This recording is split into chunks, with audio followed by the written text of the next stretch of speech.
is a presentation of Fox Sports. We are Baltimore. We are Minnesota.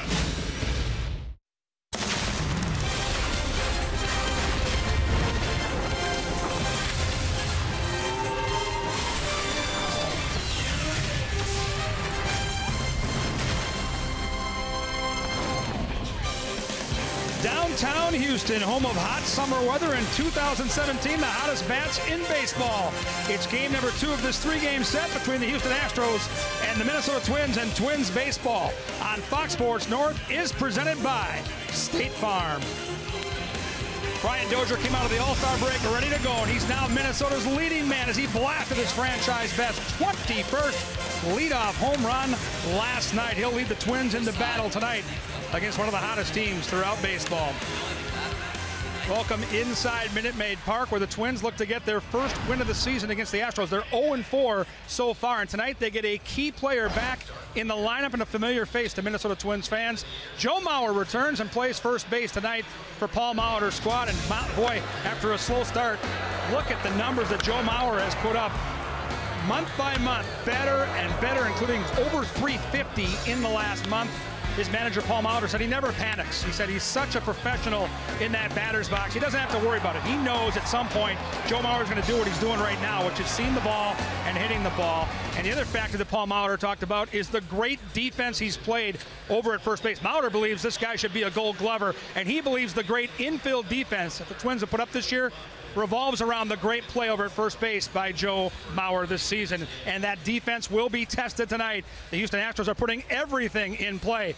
50 runs in their first 4 games against the Twins this year. But when we come back, Dick Bramer and Torrey Hunter have a game plan how Irvin Santana can slow the Stros tonight.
Twins baseball on Fox Sports North is presented by Toyota.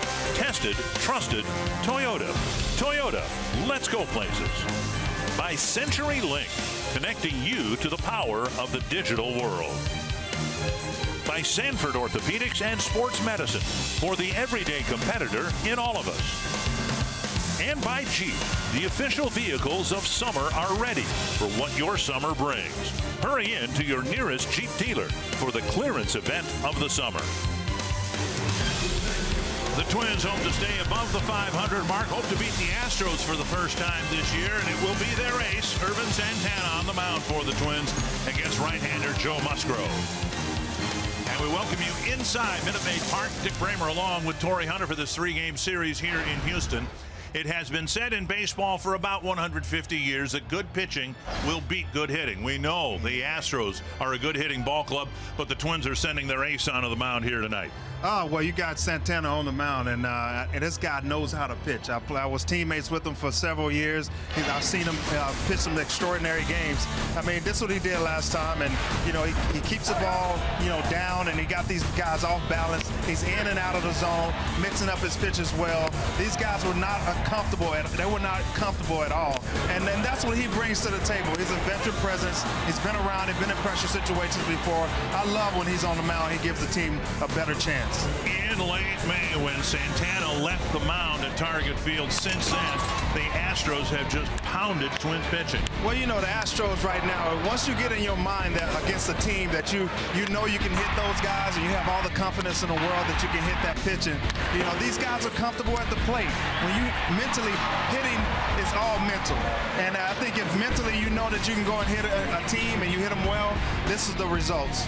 What they've done against the Twins is impressive. What they've done against everybody else in baseball is impressive. That's very impressive, man. You're talking about, you know, #1 in average runs, you know, per game, slugging, homers. Man, on-base percentage, these guys are #1 in everything. These guys know how to hit. They're an athletic team, and I think they're growing and become one of the forces in Major League Baseball. Just think, they're on a pace to score nearly 900 runs this year. It'll be Ervin Santana's job to try to quiet this lineup and get the Twins back in the win column.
Heated up in Houston, home to baseball's most lethal lineup, the Astros have their sights set on the ultimate prize this fall. The Stros have had the Twins number this season, but Minnesota has shown a knack to bounce back when they are counted out. Tonight, the Twins look to get on the board against the American League's best.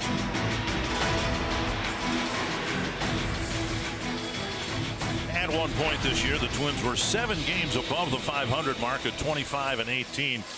Since then, there have been 2 prior situations where they found themselves just a game above 500 and in trouble of perhaps falling to the 500 mark. And in the prior cases, they came back with a win to stay above the 500 mark. Paul Molitor hoping that'll be the case here this evening with the Twins now just a game above 500. The Menards batting order.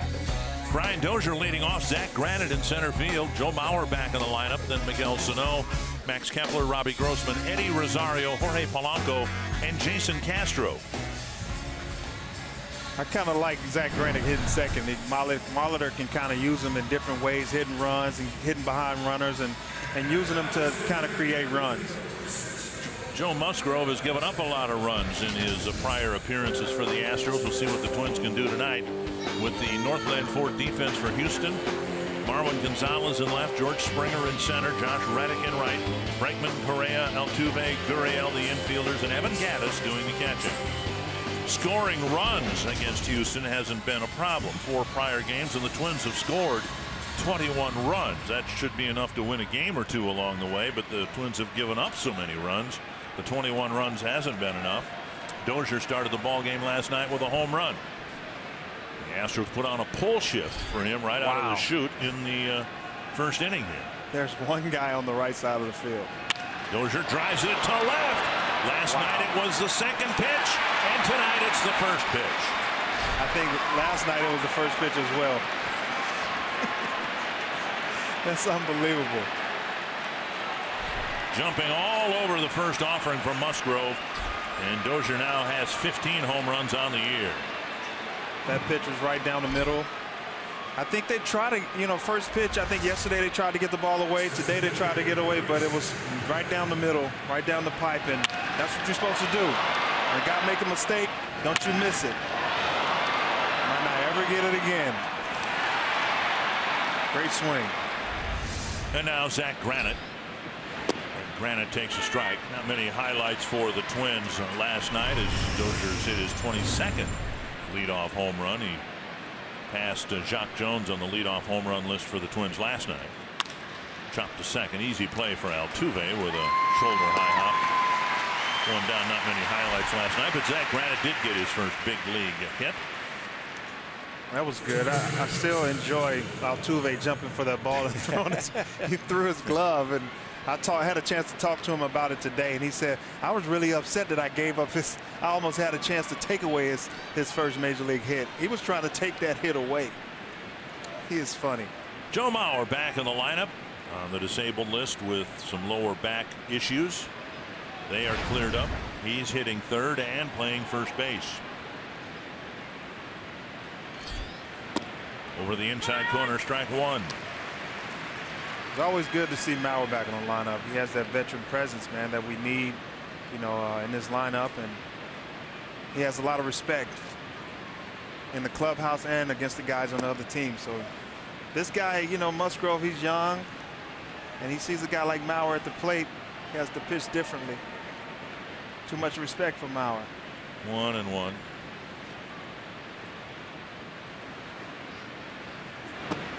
We were talking last night about Shannon Stewart's influence on the Twins coming over in a mid-season trade in 2003.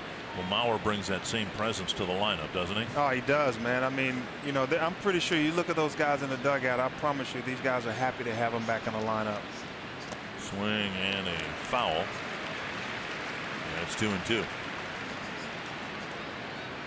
Mauer's been out a while, but he has a swing that he's perfected over the years, and all he does is shoot that ball to left center field.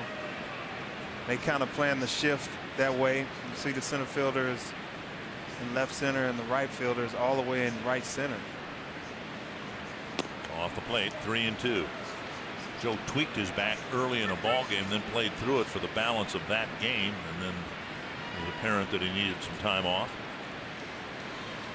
Twins gave it to him before, during, and immediately right after the All-Star break, so he wouldn't miss as many games. Swing and a miss. Mauer strikes out 2 down. 2 away in the first. Let's find Kevin Gord. Yeah, it's time for our car soup scoop from the clubhouse. We'll start with Zach Granite. He talked about that first hit in the big. He said he really wanted to get it done. sooner rather than later. Didn't want that donut to be there too long. Robbie Grossman grew up in Cypress, Texas, about 35 to 40 minutes away. He's had family at both these games so far this series. Got to connect with them for a meal. Still remembers watching the Astros in the old Astrodome when he was a youngster. And guys, it is now official Circle Tuesday on your calendar. Aaron Judge has no idea what's waiting for him at Target Field. We do. It's Bartolo Colon towing the rubber for the Twins. That's going to be a fun matchup to watch, boys. How old are you, Torrey? How old are you right now? 32. How? 32? No, 40 something. 40 something. Yeah. Bartolo Colon's 44, and he's going to make the start for the Twins on Tuesday. Man, pitchers can pitch. If they keep their arms, they can pitch forever. They got 5 days off. Sano pops it up, short center field. Correa running out. Actually, that's Altuve. Makes a basket catch. And the Twins go down 1-2-3 after Brian Dozier starts the game with a home run for the second game in a row.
Last night after a half inning with the Twins leading 1-0 because of a Brian Dozier home run.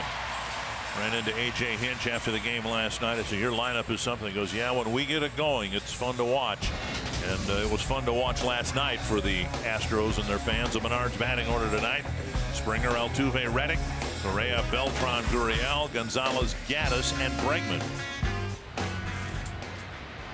Facing Irvin Santana, who had one of his better outings this year against the Astros at Target Field. The season series started with Santana going 7 innings, giving up 2 runs, only 1 earned run, and it looked for all the world as if the Twins were going to win the opening game at Target Field. But then the Astros absolutely exploded against the Twins bullpen. You know, it's always good to have a guy like Santana after a game yesterday, scoring 10 runs. It's a breath of fresh air to have a veteran on the mound.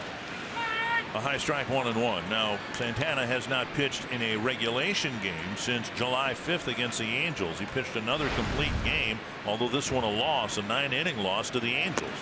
2-1. So he's had 4 9-inning complete games, 3 shutouts, and the 9-inning loss in his last start. He pitched 1 inning, of course, in the All-Star game in Miami. 2-1. Springer 0 for 8 in his career against Irvin Santana. Wrapped toward the hole and through. There's his first hit against Santana, and that'll bring up Altuve.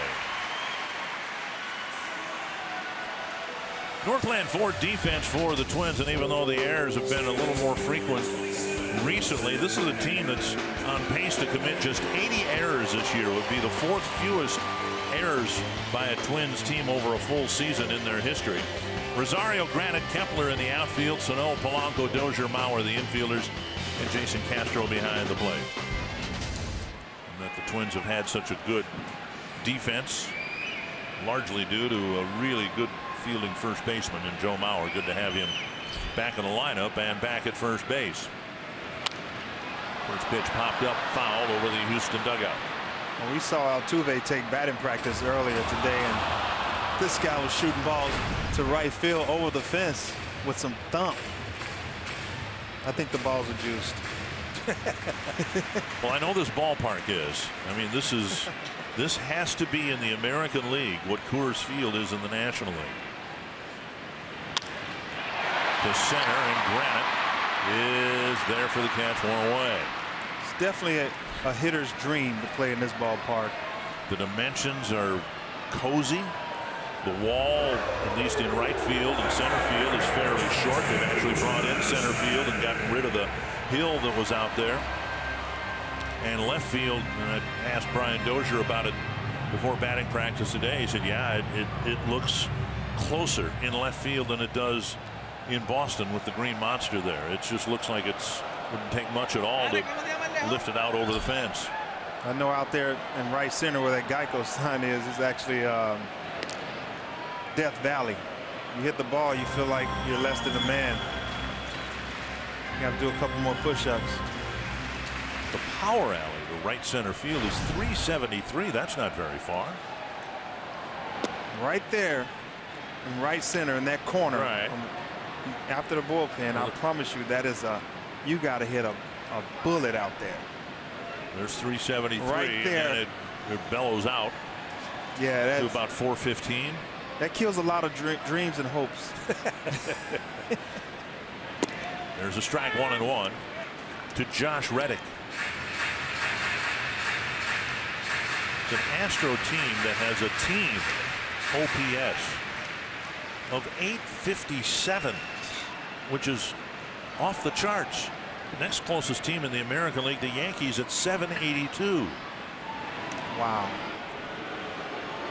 OPS, on base percentage plus slugging, and my goodness, it hasn't been pretty to watch them hit against the Twins pitching staff this year, but they've been doing it to some degree against everybody. To do that, you have to do it as a team. Springer goes. Castro's throw. Safe. Polanco fielding a high throw, trying to get the tag down as quickly as he could, and Springer was able to make and maintain contact with the base. Yeah, he got a pretty good jump right there, and the throw was a little high, and he was able to slide under and use that athletic ability to get around that throw. 1-2 now, the count to Reddick with the tying run at second.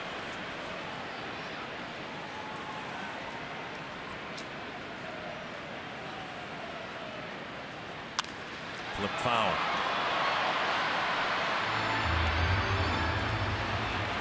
John Tumpane calling balls and strikes. Tim Barrett at first, Stu Sherwater at second, Lance Barksdale at third.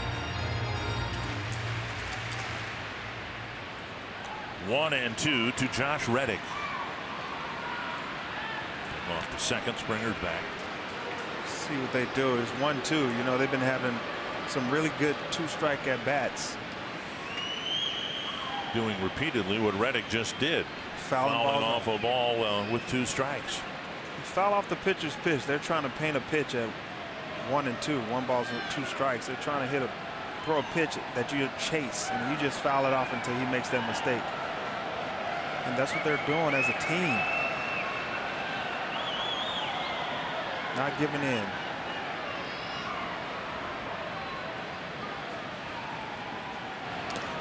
It's blocked by Castro on the breaking ball down and in. That's Santana's strikeout pitch to a left-handed batter. Yep. Slider down and in, and it's really trying to get him to swing over that pitch.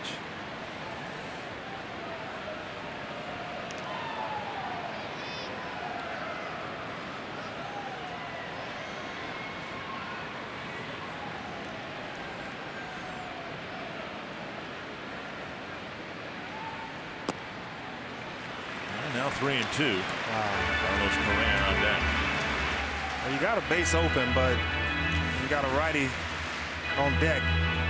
You can go for the double play, but I don't know. You just go after him. It's the first inning.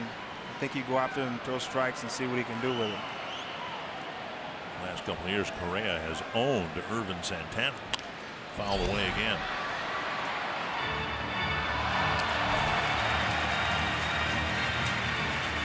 Reddick used to hit the ball to left center a lot. We were always playing in left center, and he would pull off speed down the right field line.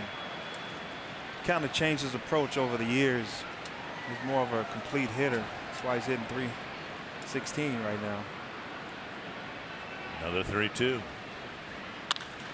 Pulled foul, and another 2-strike foul. And as off speed, he pulled down the right field line. He's still himself. Your character and whoever you are doesn't change.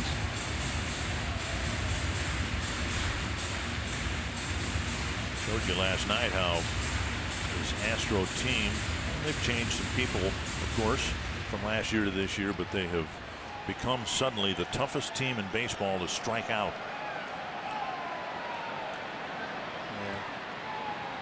And Santana running into that here with 3 2-strike fouls in this battle with Josh Reddick.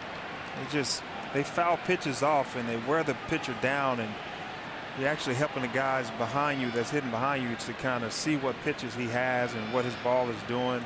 You're giving them pretty much a better opportunity when they get to the plate and know what the pitchers are doing. Line to Mauer. There you go. And a break for the Twins. With Springer heading toward third base, an absolute rocket for a line drive double play to end the inning.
Reddick made solid contact but lined into a double play.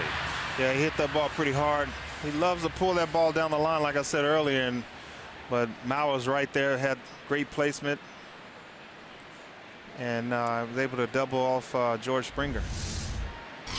So now the second inning, and Max Kepler will lead things off. He'll be followed by Robbie Grossman and Eddie Rosario.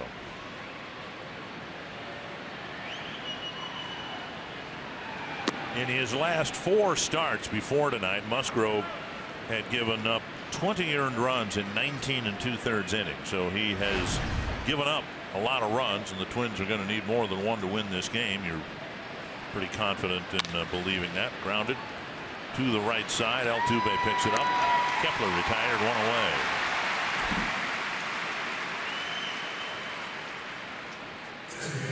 So Santana went after Reddick. Yeah, he kind of, stayed away from him. He hits a lot of fly balls, away in left field. But you try to throw him off speed, he always tries to pull it down the line. And he left that one kind of out over the plate, and he was able to turn on it. But luckily we got Joe Mauer there. Here's Robbie Grossman, the designated hitter again tonight. And he checks his swing and takes ball 1.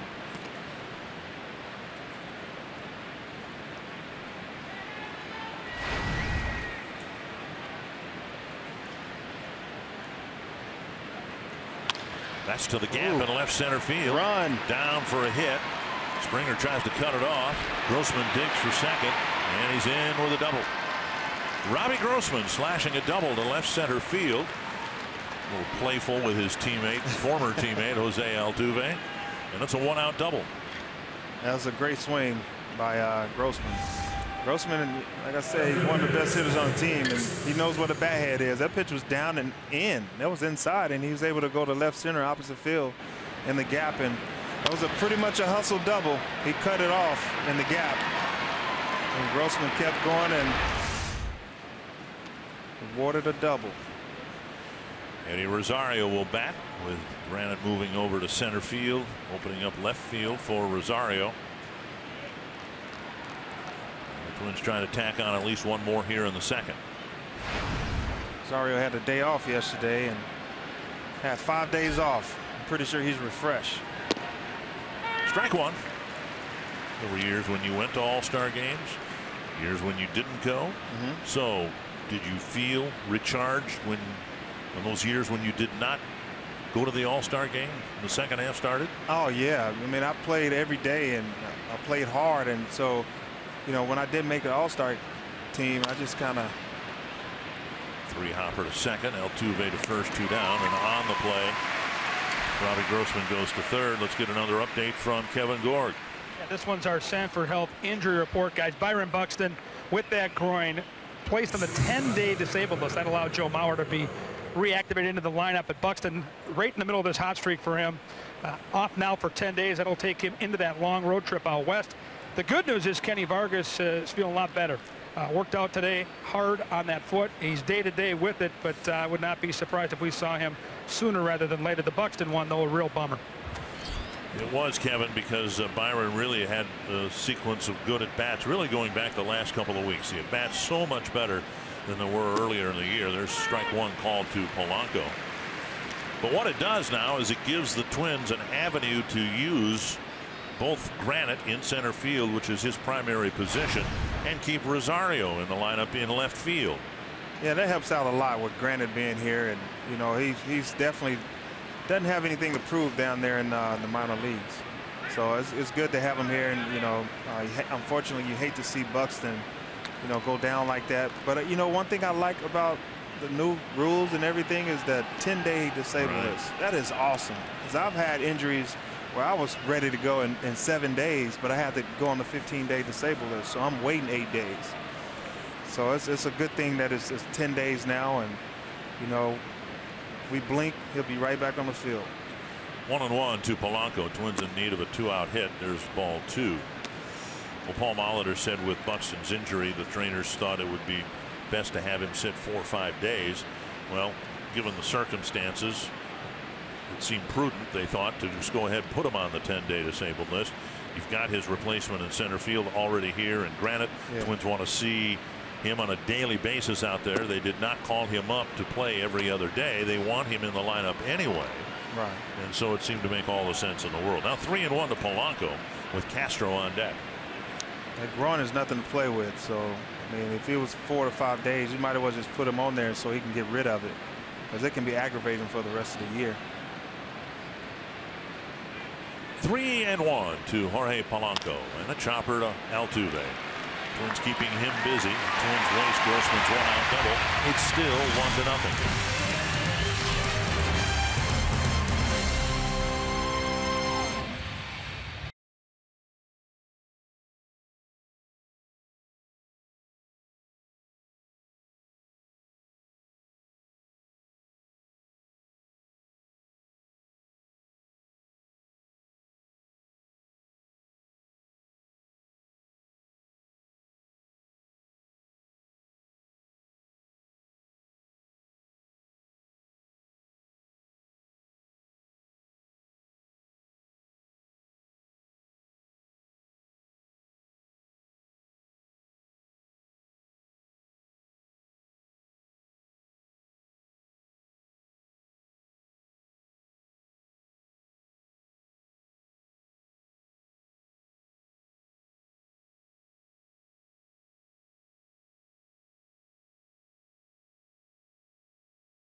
The Houston lineup about ready to hit here in the second, but in reality, what difference does it make? Look at what they have gotten from the 9 spots in the batting order this year. At least 11 home runs from every spot in the batting order, and look at the batting averages.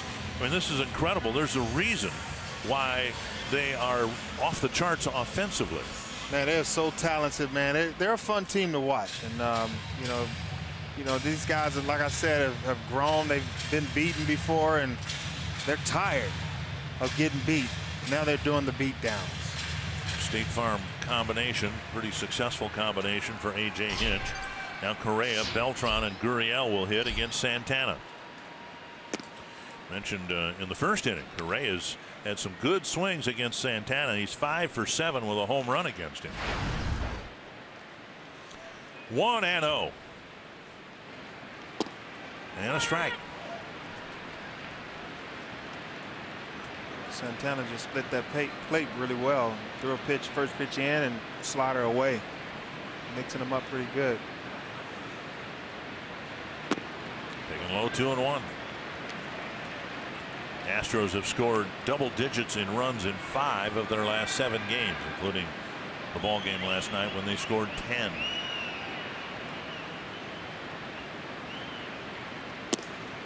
Off the plate, maybe a little bit too, and it's 3-1. I had a chance to talk to Correa before batting practice, and I told him he was a really good player, and one thing he said is, "I'm still learning."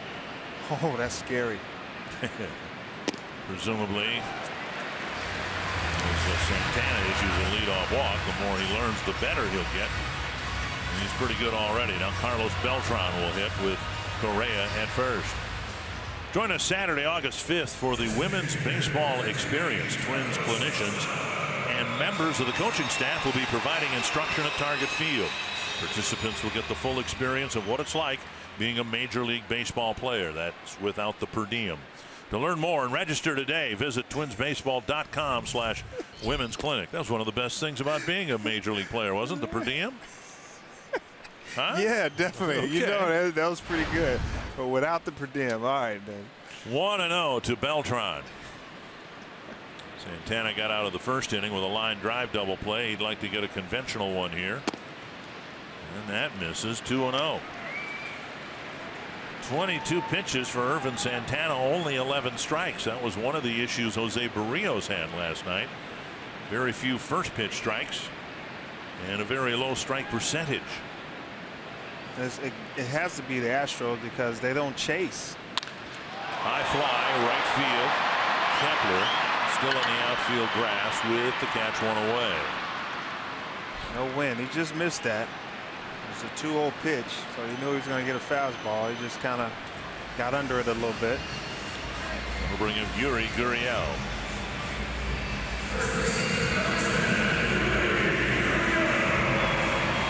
Mentioned Santana had a good start against the Astros at Target Field. It was the opening game of the 3-game series. And the Twins had handed a 7-2 lead into the 8th inning over to the bullpen, and relieved perhaps that Santana was out of the ball game, the Astros proceeded to score 11 runs in the 8th inning. That is amazing.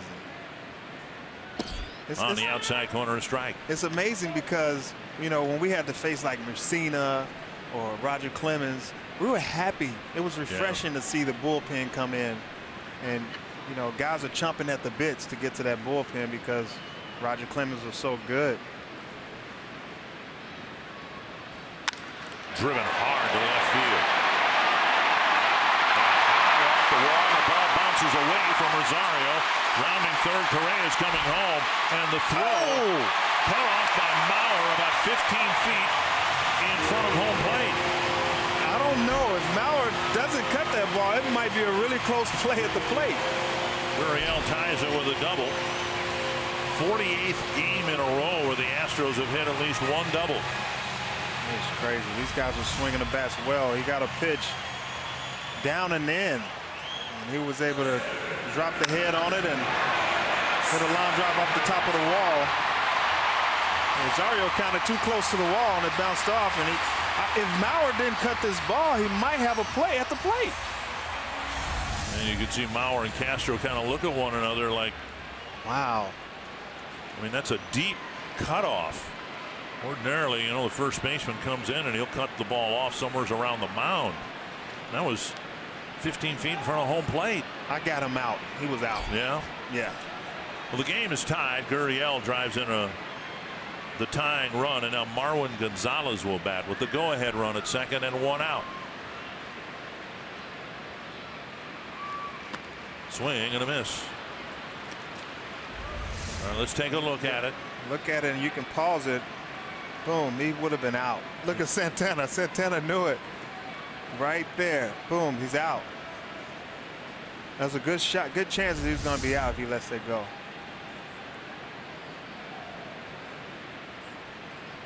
One strike to Gonzalez.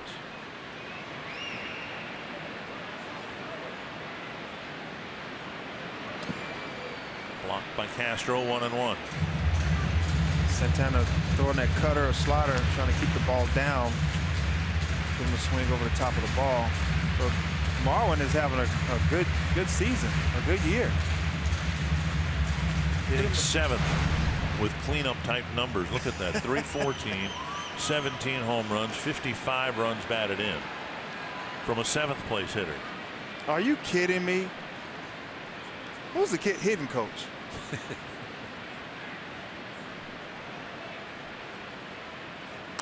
Tapped, foul, and it's 1-2.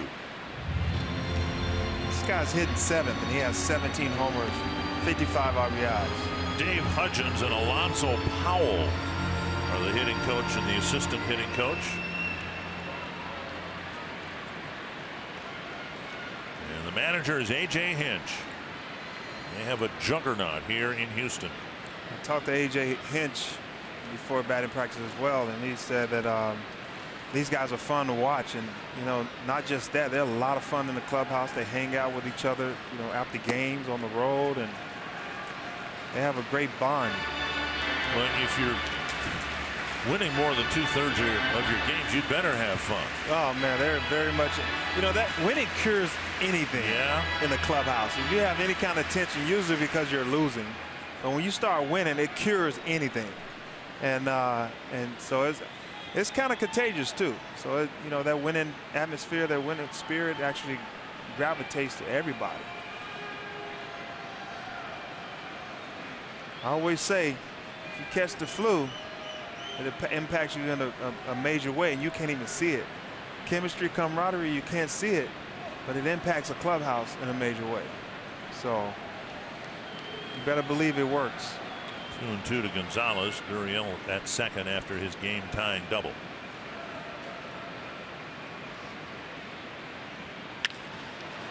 Foul.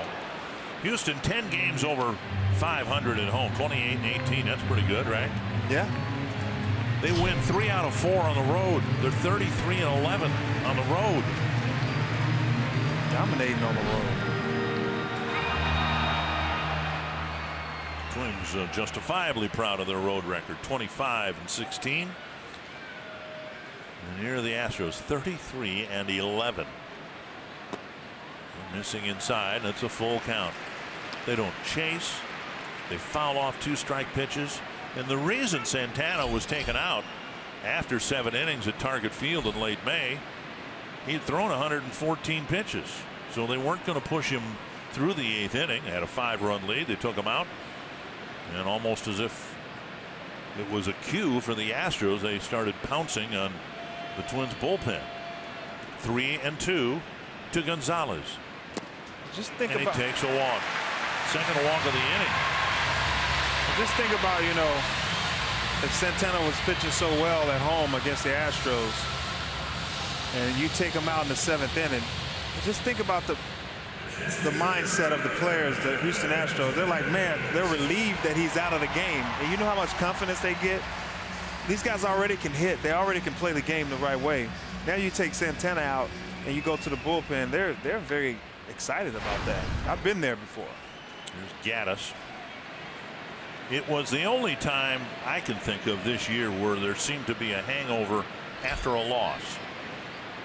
The Twins had their ace on the mound, a 7-2 lead going into the 8th inning. The Astros erupted, and it seemed like it carried over to the next couple of ball games. Houston really, maybe not so much from the Twins side, but the confidence just, mushroomed for the Astros in games 2 and 3 of that series. Well, let's just hope that the past is the past and they have amnesia and they don't remember that. There's a strike on the outside corner. Evan Gattis, his approach at the plate, the way he looked at the plate, he looked like he's saying in his mind, I must break you. No batting gloves. He looks like a Viking at the plate. You saw the numbers. The Twins starting pitching hasn't been particularly good. Well, it's been bad, in fact, with an ERA of just under 6. But the bullpen has just had a terrible time. And now Castro and Santana chat about it. Look at that. 5.95 ERA for the Twin starters in the 4 prior starts. Barrios only went an inning and 2/3 last night. But look what happens. And that number is down from last night at this time. The Twins bullpen actually kept the game within reach. Yeah, they did a great job in last night's game. They did a great job yesterday, man. After Phil Hughes had some difficulty. He gave up 2 runs, I think 2 home runs, and 2-1 to Gattis. Tap foul 2-2. Keep the bullpen out of it. Gattis 1 for 7 with 4 strikeouts against Irvin Santana.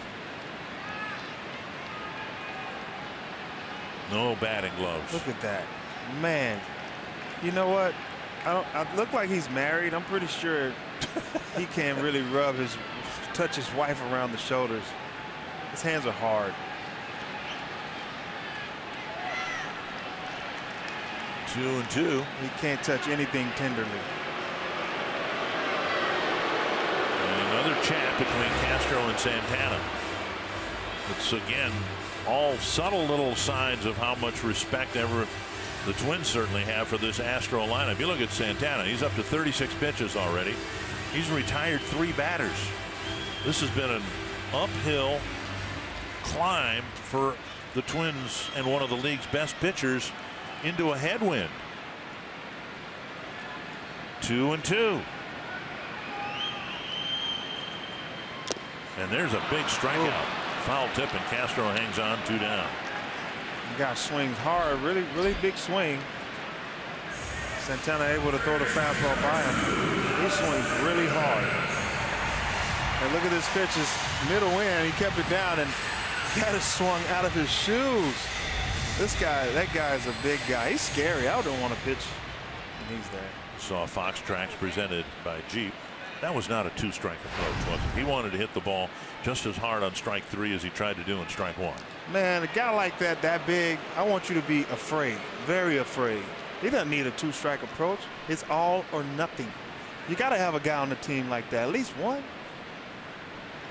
As in baseball, we've seen 7 or 8 guys who have that approach with 2 strikes. They don't care anymore about striking out. No, strikeouts, they're up in the game, right? Yes, big time. Considerably. They don't care about striking out anymore. Bregman, the batter.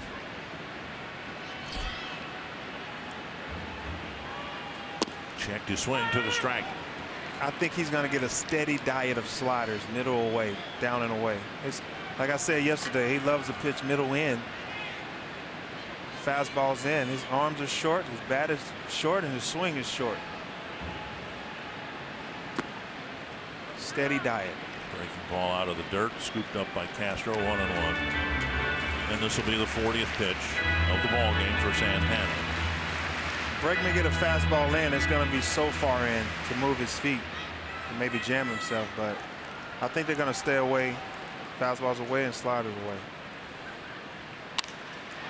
It's deep to the right field corner with some slice on it.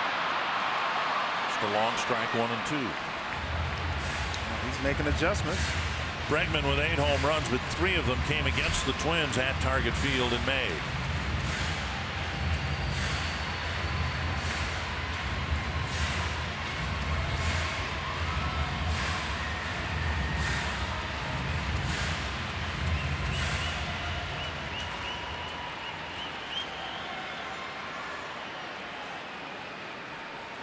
Santana might come with a fastball inside, but finish him with a slider away. Foul back. There you go. Still 1-2. Now you come back with the slider middle away, down and away, and see if he will swing and wave at it.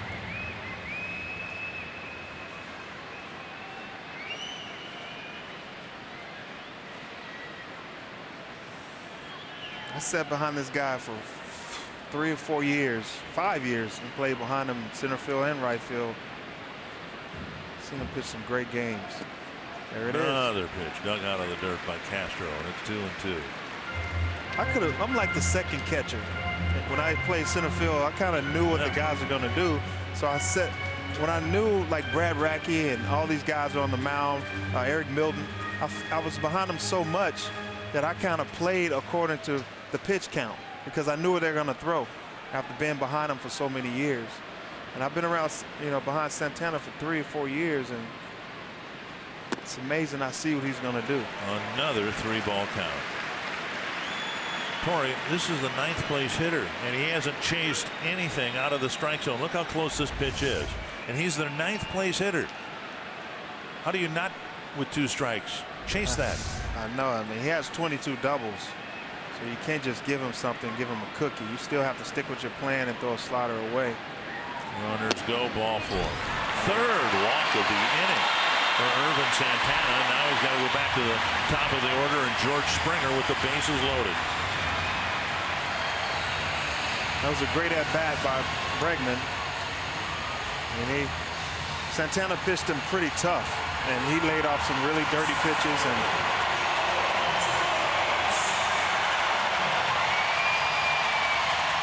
Springer singled to left, stole second, was doubled off second base on Reddick's line drive. This will be the 30th pitch of this inning. And Santana has to face 7 batters at least here in the second. Springer's looking for a pitch up and shooting it to right center. Popped him up. That's what I tell you. Dozier in the outfield. Just missed it. With the catch. The Astros tie it up, leave the bases full, and we head to the 3rd, 1 apiece.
Twins baseball on Fox Sports North is presented by Northland Ford.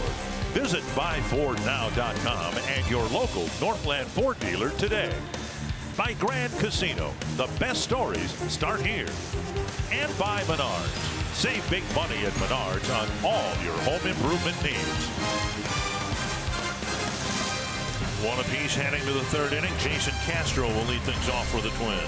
Then Brian Dozier and Zach Granite. Twins have a couple of extra base hits. Dozier's home run Grossman's double, and Castro takes ball one. Castro with 3 strikeouts last night.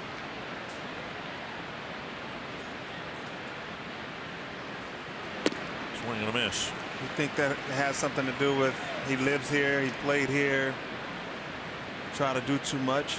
I think it's just a case that's kind of who Jason Castro is, right? I mean, he's always been kind of a high strikeout guy, even when he was playing for the Houston Astros. On the outside corner, 1-2. That first 2 weeks of the season, he was really banging, and he was shooting the ball to left center, left field. Yep. And he kind of got away from it and started pulling. And I don't know if that's who he is. I think somehow his mindset shifted.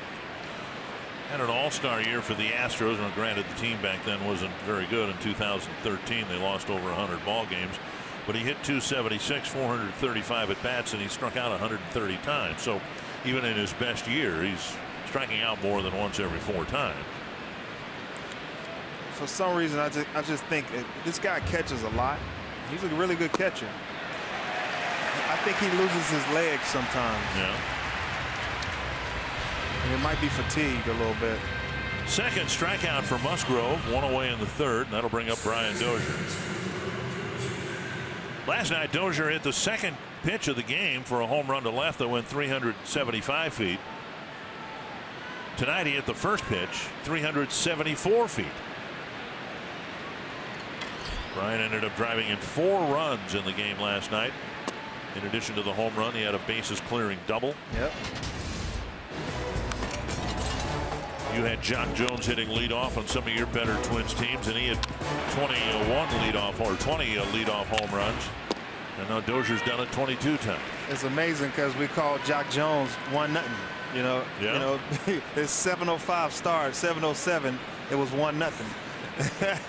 And now Dozier have taken over that name, so I call him 1-0. Well, Jock Jones did it 20 times, never more famously than the one in Kansas City that started the 2002 season. That was beautiful, man.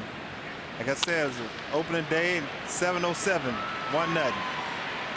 Dozier retired on a ground ball, 2 down. Contract this, Bud Silly.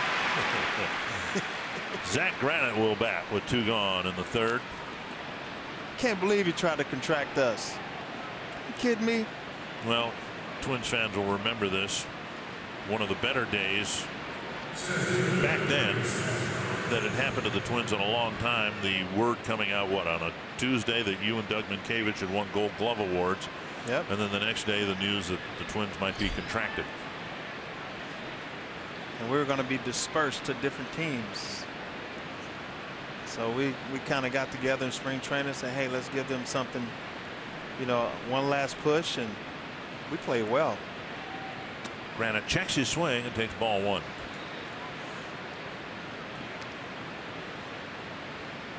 With Byron Buxton being on the disabled list, the door's open for Granite to be in center field for the next week to 10 days.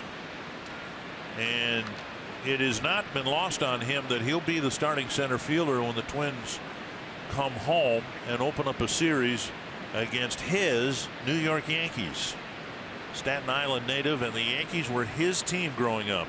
Every boy had a favorite team, and for Granite it was the New York Yankees, and he will be experiencing quite a thrill playing in center field against the Yankees starting Monday night at Target Field. Can you imagine the energy he's going to have? That's a nice swing. The ball came up on Correa, almost rolled out of his glove, and it's a 1-2-3 third for Joe Musgrove.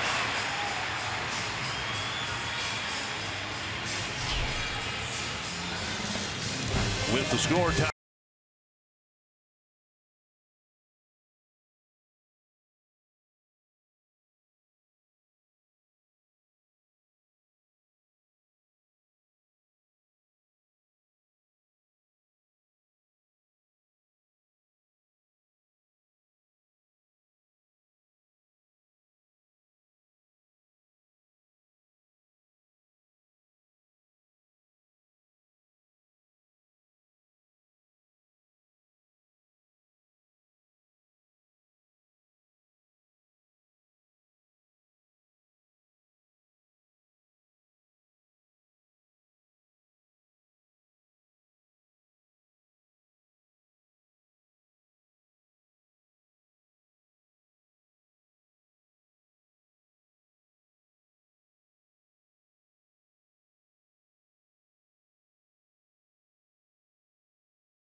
Third inning, and today's cold hard fact brought to you by Clean Crisp Coors Light. Just another way of showing you how balanced this Houston team is. We did it by position in the batting order.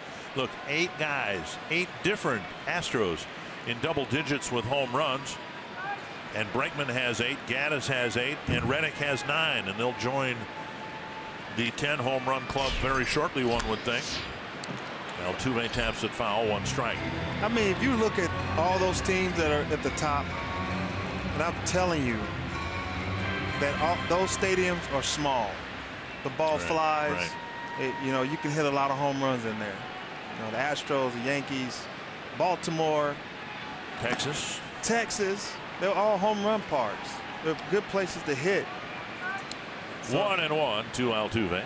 So I'm pretty sure it's inflated a little bit because of the ballparks you play in. Try that in Seattle. Driven deep to right center field. Gone. Wow. As you said, we watched Altuve do it in batting practice routinely. And he puts the Astros up 2-1. Wow. Yeah.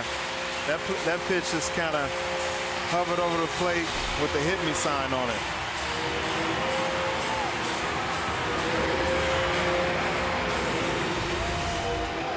There's the pitch right here, and it's kind of out over. Yeah, it was up and down the middle. Altuve took his batting practice swing into the game. Well, you could see Castro moved his glove about a foot. They wanted it inside, in off the plate. And Santana put it down the middle. And the Astros have the lead. Now strike 1 to Reddick. Had a good at bat against Santana. Hit a blistering line drive to the glove of Mauer, who turned it into a double play, 1-1. Wow, that's amazing. It's amazing that he worked on that in batting practice. I saw him do that the whole batting practice, and he brought that into the game. I've actually done some things in batting practice. Sano gets the second hop over to Mauer, 1 away. I've worked on my swing in batting practice a lot. You know, and David Ortiz once told me, he said T-Nuts. That's what he called me, T-Nuts. Hey, in BP, you're Reggie Jackson. In the game, you become Michael Jackson.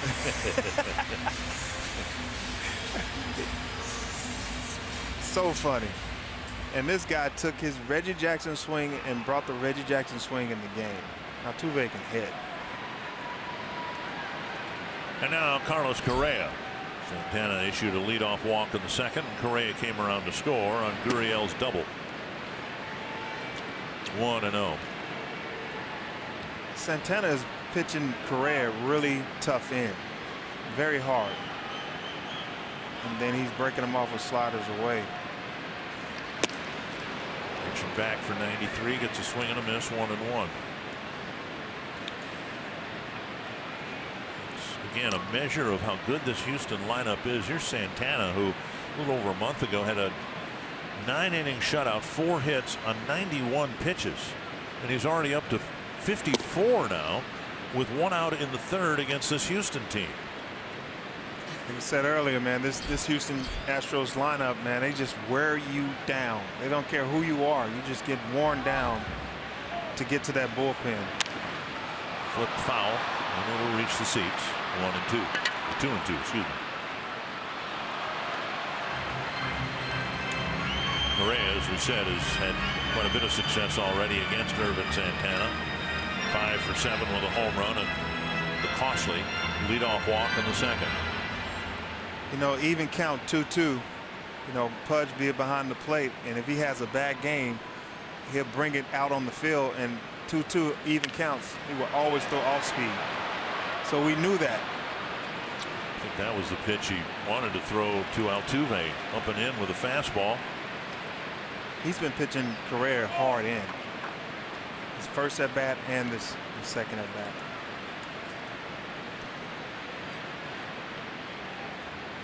There it is again. He doesn't want him to get extended. And another hard foul.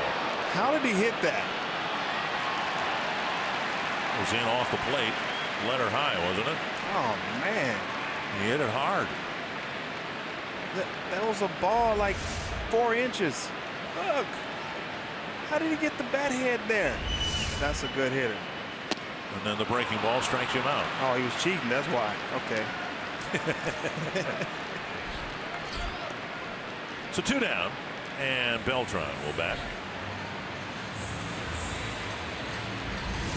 It's amazing, man. He set him up. He threw a pitch far in, and he was able to get to it. That let Santana know that I can just throw him a slider right here because he's really cheating to get to that ball. There's no way you get to that ball unless you're cheating. Beltran takes a belt high strike. Beltran with a fly near the warning track. Kepler was able to catch it on the outfield grass. And Sano will chase this, but it's back in the seats, 0-2. Carlos Beltran's younger days, man, wasn't he exciting to watch? Could do everything. He could run, steal bases, go first and third, threw guys out, play good defense, great at bats, clutch hitter.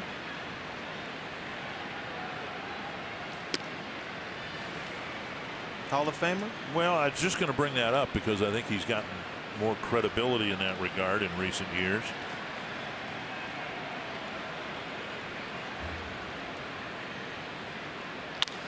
High fly to right field.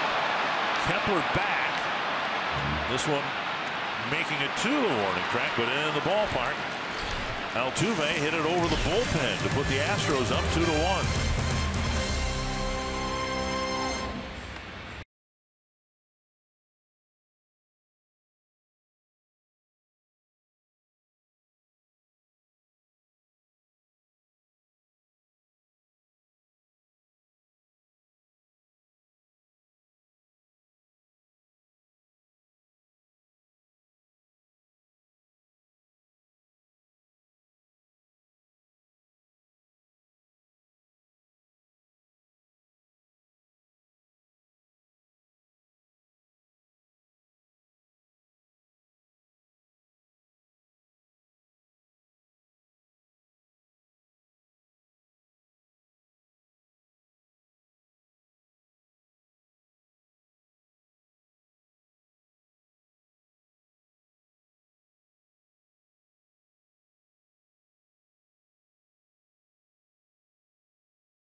I had a chance to visit with him earlier today about meeting Torrey Hunter for the first time.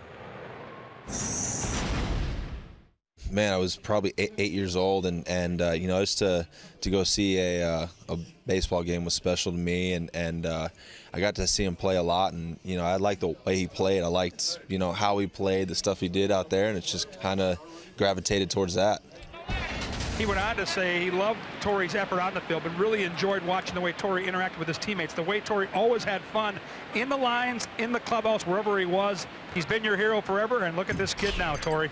Oh, man, that's pretty awesome, man. An 8-year-old kid I would play catch with in the stands. This is at New Britain, right? In New Britain, Connecticut. I was maybe 21 years old, 21 years old, and man, and 13 years went by, and this guy comes up to me and says, hey, you know, I want you to meet this guy named George Springer. He said he loves you, and he told me the story, and I played catch with him. I remember that, and I couldn't believe I'm sitting next to a guy who's 6'4", and one of the best. Now he's one of the best players in the game. So it's pretty cool, man. You never know who you impact. That's why you carry yourself the right way. Bauer with a liner to right, and that'll die in front of Reddick. So Joe gets a base hit to start the 4th inning. That'll bring up Miguel Sano. And it's amazing, you know, we have now, you know, the last 4 years we have a really good friendship, and he calls me whenever he needs something, and You know, I'm always that guy who tries to give it back. I had a lot of failures in my career. I made some adjustments. It's time to give it back to these guys. He's going to get some MVP consideration if this season continues as it has for the Astros. But one of the problems is going to be where, you know, you're going to get a heavy Astro vote and it's going to be split so many different ways. Nobody from Houston might win the award. Fouled away. Of course, Aaron Judge is off to a great year. His rookie of the season, rookie season is going to likely end up in a rookie of the year season. But where that would put him in the MVP voting, I don't know. But who would you pick from this Houston team? Springer, Altuve, Correa? I have no idea because all those guys are very impactful to the team. Yeah. Up and into Sano, 1-1. You almost got to, you know, I know they do have a most outstanding player, right? And then your MVP, I think it should be somebody that wins. I do too. I'm glad to hear you say that because I've always felt that way. Most valuable players should be somebody that wins. And most outstanding players should be a player that you love, probably didn't win. Hard ground ball and it's into left field. The Twins start the inning with a pair of singles. MVP is always associated to winning. And now Max Kepler with 2 on and nobody out. Mentioned Musgrove's given up a lot of runs in his 4 prior starts. He only lasted 19 2/3 innings and gave up 20 earned runs. He's got a 2-1 lead, but now the Twins have a threat here in the 4th. Here come the Twins. Kepler with a ground ball to Altuve, his first time up. Kepler likes the fastball middle in. I don't think he really likes that off speed away. Strike on the outside corner. It's all speed away. But if he makes any kind of mistake, Kepler's going to make him pay. Usually the mistakes to Max are knee-high fastballs over the inside corner. Those tend to get hit a long way. Yeah, he can drop some head. Chop toward first. No double play. They get the runner at second, but Kepler beats the relay and reaches on a fielder's choice. Mauer, the tying run, now up to third. Fox Sports Supports is proud to team up with Homes for Our Troops, building mortgage-free, specially adapted homes nationwide for severely injured post 9/11 veterans. Learn more about how Homes for Our Troops is rebuilding lives and visit foxsportsupports.com. Big at bat here for Robbie Grossman. Twins would like to get this game tied up at least here in the 4th inning. Grossman drove a double to the left center field alley his first time up. Astros playing back in the infield looking for a double play grounder. Very important, you know, less than 2 outs, man on third. Get that ball in that outfield. And a breaking ball over the inside corner. I mean, it's easy saying it up here in the booth. When you're down there trying to do it, it's pretty tough. Because that guy on the mound, he has 2 nostrils, and he might drive a Mercedes as well.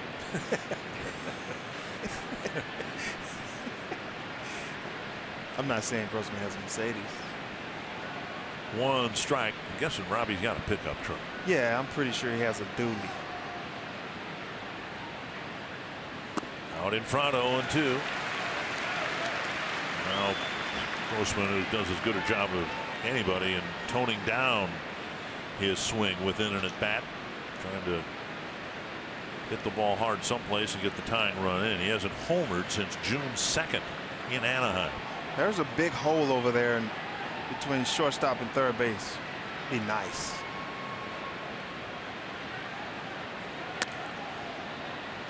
That's a wasted pitch in my mind to Robbie Grossman. He doesn't chase. He doesn't swing out of the zone at all. Yeah, that's a waste pitch. 0-2, you want to waste. It's like a rule. There used to be fines in Major League Baseball if you gave up a 0-2 pitch amongst the bullpen. You know, Eddie and those guys used to do that all the time.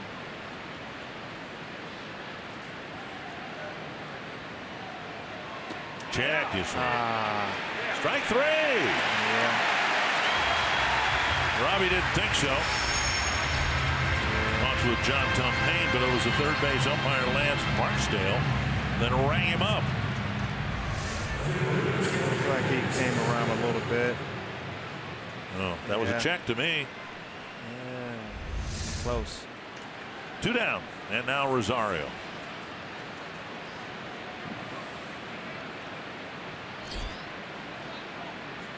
Rosario with a 2-hopper to Altuve. Rosario started the inning with a pair of singles, but now first and third, 2 down. Rosario has a good chance of hitting that ball in left field, over that left field wall. Hits a lot of fly balls to left field.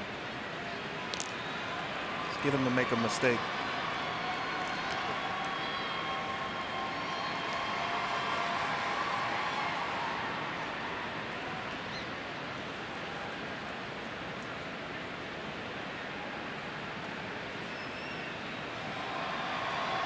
Need a 2-out hit here. Be a big pick-me-up here in the 4th inning. It's behind Jeff Smith. Got him out front a little bit on the off speed. He throws his fastball. It's definitely going to left field.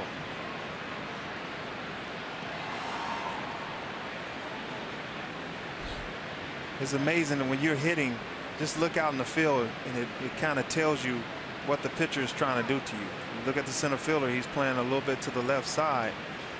So you know they're either going to try to pitch you in or hard away. Soft in and hard away. Wilcox moved to third and Mauer gets back. You can't bluff that anymore. So if you start motioning in that direction, you've got to complete the throw. Yep. That third to first move is over with. Joe got back handling, but see where that'd be a nice play to work on. And Rosario swings upstairs, 0-2.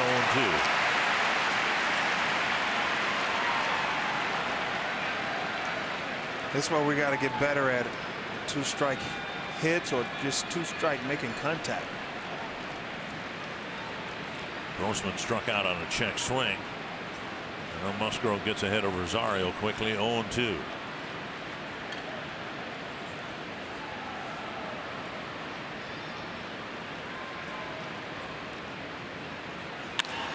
Line foul.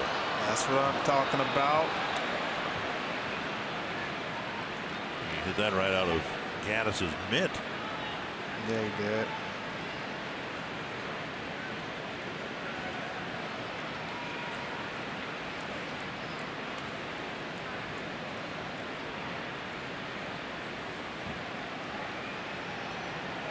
I think he wastes his pitch right here. And slide in the dirt. Walked by Gaddis. No way Gaddis was going to let that pitch get to the backstop. That would have been a run scored. 1-2. Musgrove's been much better here at Minute Maid Park than he's been on the road. Trying to pitch around a situation here in the 4th. Twins opening the inning with a pair of singles.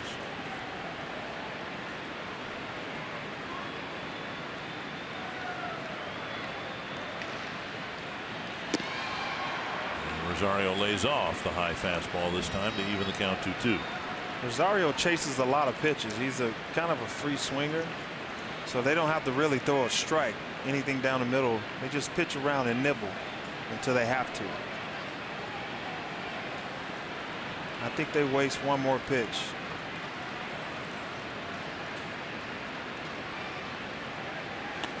And now breaking ball down and in. And Musgrove strands the 2 batters aboard, and it's still 2-1.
We'll get us caught up with the Astros leading 2-1.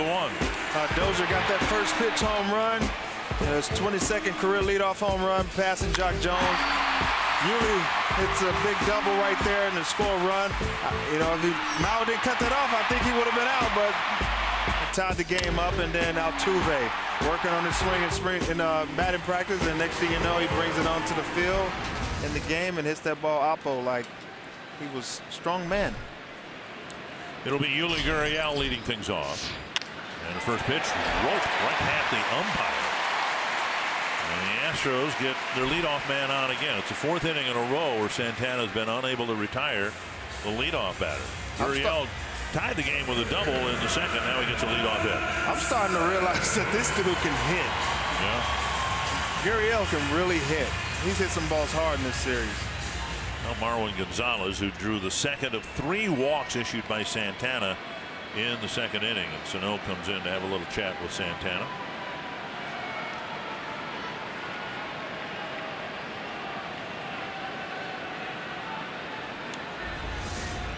This guy, you know, he got a fastball right down the middle, kind of up, and he look at the sound. Listen, you can't make that sound unless you hit the ball. Here is Gonzalez. Down and in, blocked by Castro.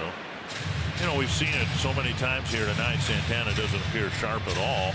Just watching Castro's glove move around from where the target is to where the pitch is headed. And there was another case with Gurriel's single where the ball was delivered about a foot from where the target was. It's I mean, if you look at most of the teams outside of the Astros, you know, Santana is a guy who everybody swing and miss on his slider. These guys are taking it and not really missing. 1-1. So you gotta commend the Astros on working the count and making him get his pitch count up.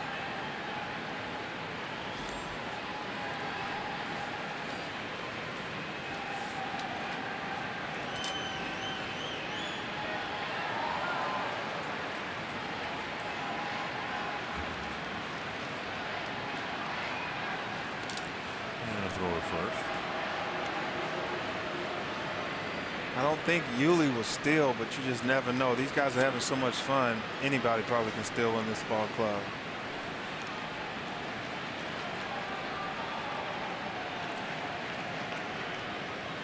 Springer stole second in the first inning.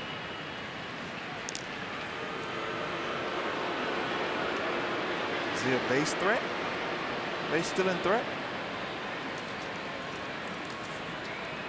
Gurriel on the year. 1 steal and 3 tries. Nah. To right field. And a base hit. So now the Astros start their 4th inning with a pair of singles. And we'll see if Santana can pitch around it like Musgrove did. Let's go find Kevin Gord. Yeah, Dick, it's time for our showstopper in baseball. Great rivalry, great ballpark. Yankees and Red Sox, all Chris Sale throughout most of this ball game. Amazing performance. 7 2/3 of shutout baseball, 13 strikeouts. But in the end, a rare blown save by Craig Kimbrell. He of the 1.38 ERA gives up a home run to Matt Holliday in the 9th. We're 1-1. Red Sox coming to bat in the 12th at Fenway. Of course, the Red Sox walked off the Yankees last night when Aroldis Chapman walked in the winning run. Evan Gattis struck out. First time he faced Irvin Santana. Out in front of the changeup, strike 1.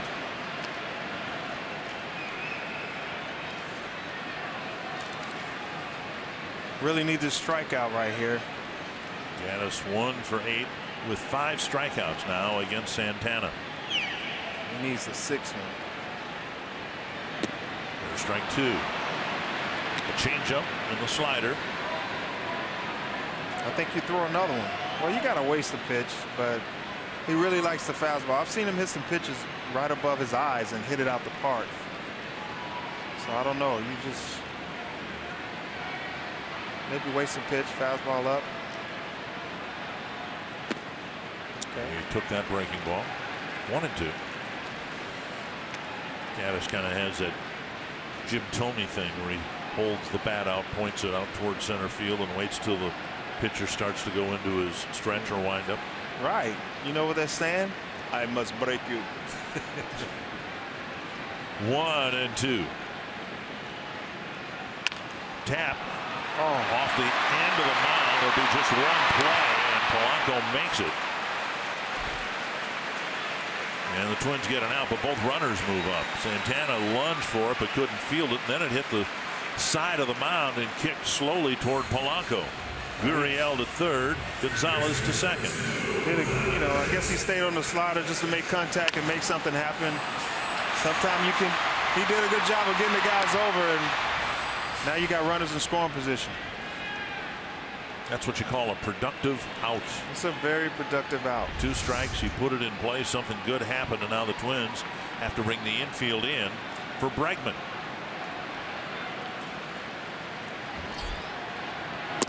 Off the plate, ball 1. Bregman ended up drawing a walk to load the bases with 2 outs in the second.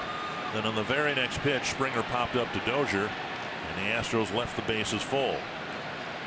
Bregman is going to have to go to right field because Santana is not going to play with him middle in.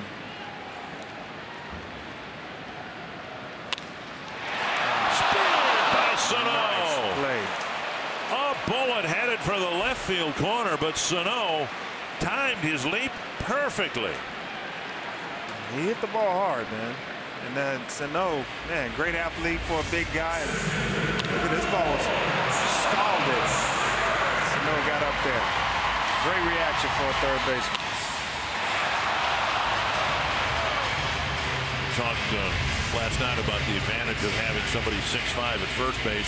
Sometimes it helps having a 6'4" third baseman too. He needed every inch. For a big guy, he's a beast. He played football what position? Tight end. Defensive end. Oh yeah? Yeah. Can you imagine you're a quarterback and this guy's coming after you? Second and third, 2 down. Springer missing the outside corner. Santana falls behind again. 1-0.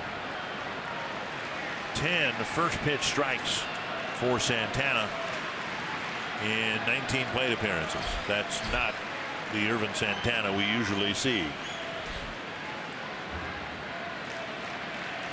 2-1.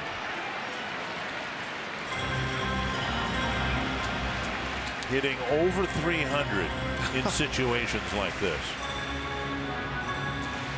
And you wonder why they're on a pace to score, what, 860 runs. That's crazy. The AL average is 237. That's crazy. 2-0 to George Springer.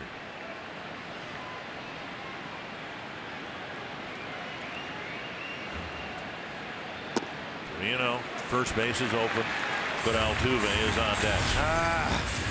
Do I want the magic wand or a guy who swings hard and misses a lot?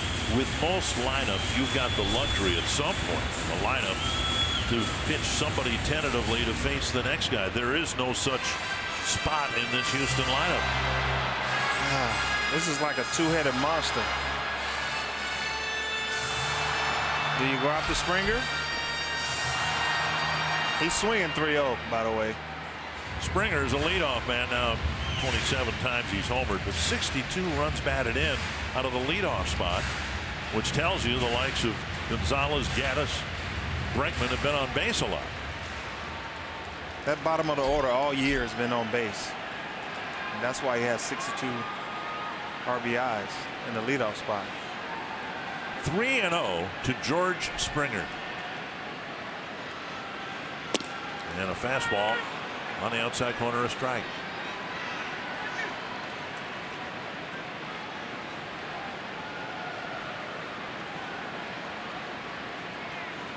Two strikes.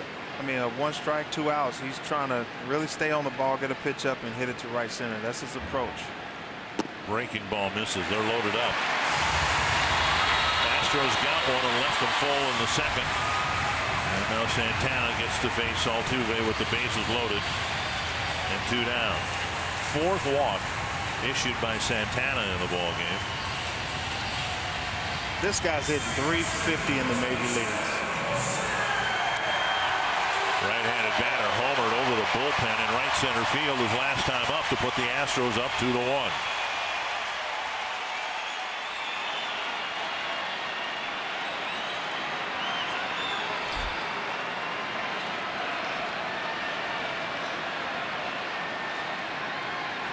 Half swing but a strike.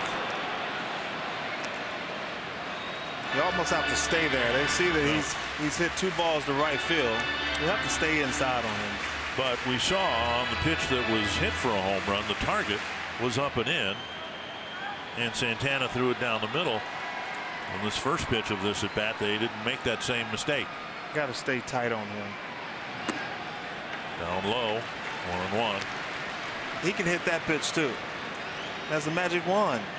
Stay tight. Don't let him get extension. Look at this. He's hit .425 against the Twins.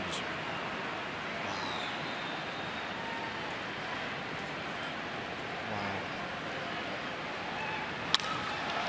Sano cuts it off and fires to Mauer. Second inning tonight where the Astros have left the bases full. It's still a 2-1 ball game.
Astros in front 2-1. Twins fans hoping the Twins can beat the Astros in the 5th game of the season series. Our Mountain Dew fans of the game with Kevin Gord, Torrey Hunter and Dick Bramer bringing you the 5th of 6 games between these two teams. Or should I call you Dr. Torrey Hunter? I owe you a big public thank you. Oh, well, you know, whenever you need me, yeah. I am a doctor. Well, and I will treat you as such. Long story short, I've been kind of miserable for the last 5-6 weeks with some back problems and some pain running down the back of my right leg, and I explained that to you yesterday, and you came up with a remedy. Yeah, man. Oh, nice bunt. That is beautiful. What is that, velvet? Polanco dropping a beautiful bunt up the third baseline for a leadoff hit here in the 5th. It's a great way to start this inning. But yeah, you know, when I was traveling with the Angels, I never traveled that far from Anaheim all the way to Tampa Bay. It's like 5.5 hours. It's a nice bunt by Polanco. You can see they had the infield shift on, only one infielder on that side. That was going to be a base hit regardless of where they were playing it. You suggested that the other day that he bunts and they have the shift on him like that.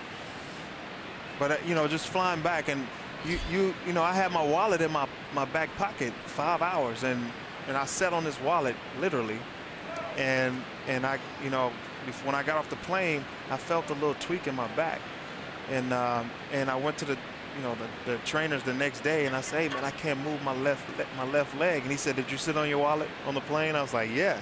He said, that's why it's like your sciatic nerve.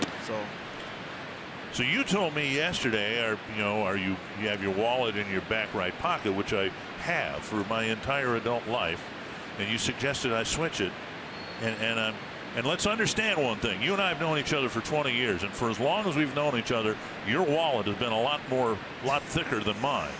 Okay, so we know that. But I moved my wallet to my back left pocket, and now my right leg is fine. Yeah, I'm telling you, it takes pressure. People put phones in their back pocket, yes. Put their wallet in their back yes. pocket, and they sit for long periods of time, and all it does is just presses on that nerve, and next thing you know, you have lower back pain. I owe you a debt of, I can't tell. I feel like I went to a faith healer. Hey, you know I'm a doctor, seriously, right? No. No, I got my doctors from University of Arkansas at Pine Bluff. They gave me a doctor's of laws. What'd you do to earn that? You got to donate a lot of money. I donated a lot of money. Okay. And it took him 7 years. I said, what? All right, Dr. Torrey Hunter. Very nice. Yeah, Thank you. I have it on the wall in my Okay. office. I'm a doctor. My name is Doctor. 2-1 to Jason Castro. No ball, 3-1. The Twins trying to get some Astro-like production from their 8th and 9th spots in the batting order. What kind of wallet do you have? It's just a normal leather wallet, you know. George Costanza? I put it over on the other side, and I'm fine now. Thank you.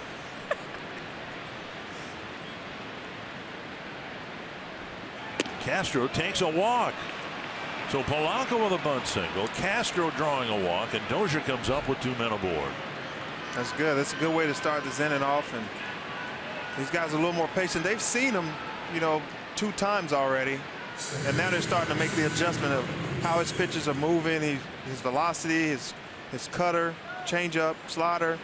They've seen it, so they're trying to make the adjustment. That's what hitters do over time. Dozier teed off on the first pitch of the ball game, hit a home run. Maybe he's getting into one of those grooves we saw in the second half last year, where if a pitcher makes a mistake up and in, Dozier will pounce on it. Twins need a big hit here. Up and in, off the plate, ball 1. Musgrove usually doesn't let control issues impact him. He just gives up a lot of hits and runs. But a costly walk, or at least the Twins would like to think so, to Castro.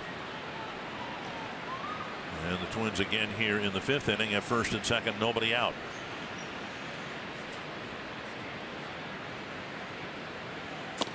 Strike over the inside corner.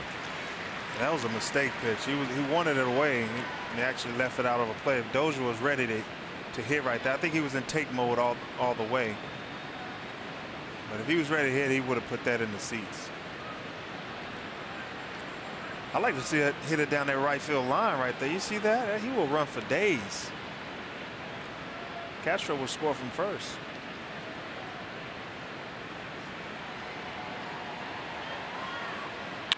Crack to left, a base hit. Polanco will be held at third, and they're loaded up with nobody out. And Zach Granite will hit in a big spot here in the 5th inning. Good start to the inning by the Twins with 2 hits and a walk. I could kind of almost tell you what he's thinking right now. He's like, all right, I got the bases loaded. I'm in the major leagues. Now I can show the people what I can do. All he has to do is try to calm himself down. And remember, it's the same as AAA, just the stadium is a lot bigger. There's a lot more fans, and the camera is all on. It's just like 5 million people watching you. That's all. Brett Strom to the mound. You can see in a way how a properly executed bunt can open up an inning for you. That's beautiful. I mean, if they're starting to shift on him like that, he should do that a lot more, and his average will go up. I mean, that shift, obviously his averages went down because of the shift. They're playing him a certain way, but he has to make them shift back somehow. You have to make the adjustment, and that's what you have to do in the major leagues all the time. Beat the advanced scout. 1 for 10 as a big leaguer. Bloop double just out of the reach of Altuve last night. And Granite would take one exactly like that here. Get a pitch up, throw it in the outfield. Good to go. Towards Altuve. 1 and 2. The tying run scores, but Granite in an RBI spot won't get one. Hitting a 2-hopper to Altuve. Coming in from third, Polanco makes it a 2-2 game. He kept that pitch down and created a ground ball right there. And here's the pitch. It was down. Yeah, he has to get that pitch up. And you hit that ball to Altuve. Look how quick he got rid of that ball. You're talking about a guy running down the line. He's fast. And that was a really, really good, quickly turned double play. Twins have really struggled with men in scoring position. The fact is, as short as Barrios' start was last night, Twins had opportunities to come back and win that game. But they didn't hit with men in scoring position, and now have nothing in the opportunities they've had here. That was a big spot for Granite. And now Mauer will hope to put the Twins in front with a 2-out hit. Obviously, if you don't hit with runners in scoring position, you might not win. 1 strike. 2 strikes. Twins 0 for 6 rather with runners in scoring position tonight.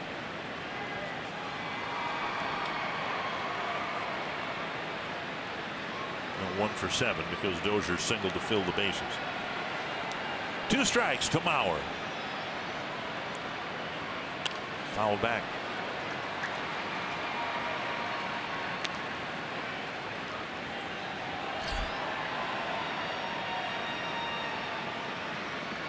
Mauer, it's kind of good to have him back in this position right now. It's 2 outs, man on third, 2 strikes. He's been in this position his whole career many times. This is a guy we wanted to play anyway. Just off the plate. That didn't miss by much. Musgrove was headed toward the dugout. He thought he had the outside corner. If Joe didn't swing, it wasn't a strike. See? Just outside. 1 and 2.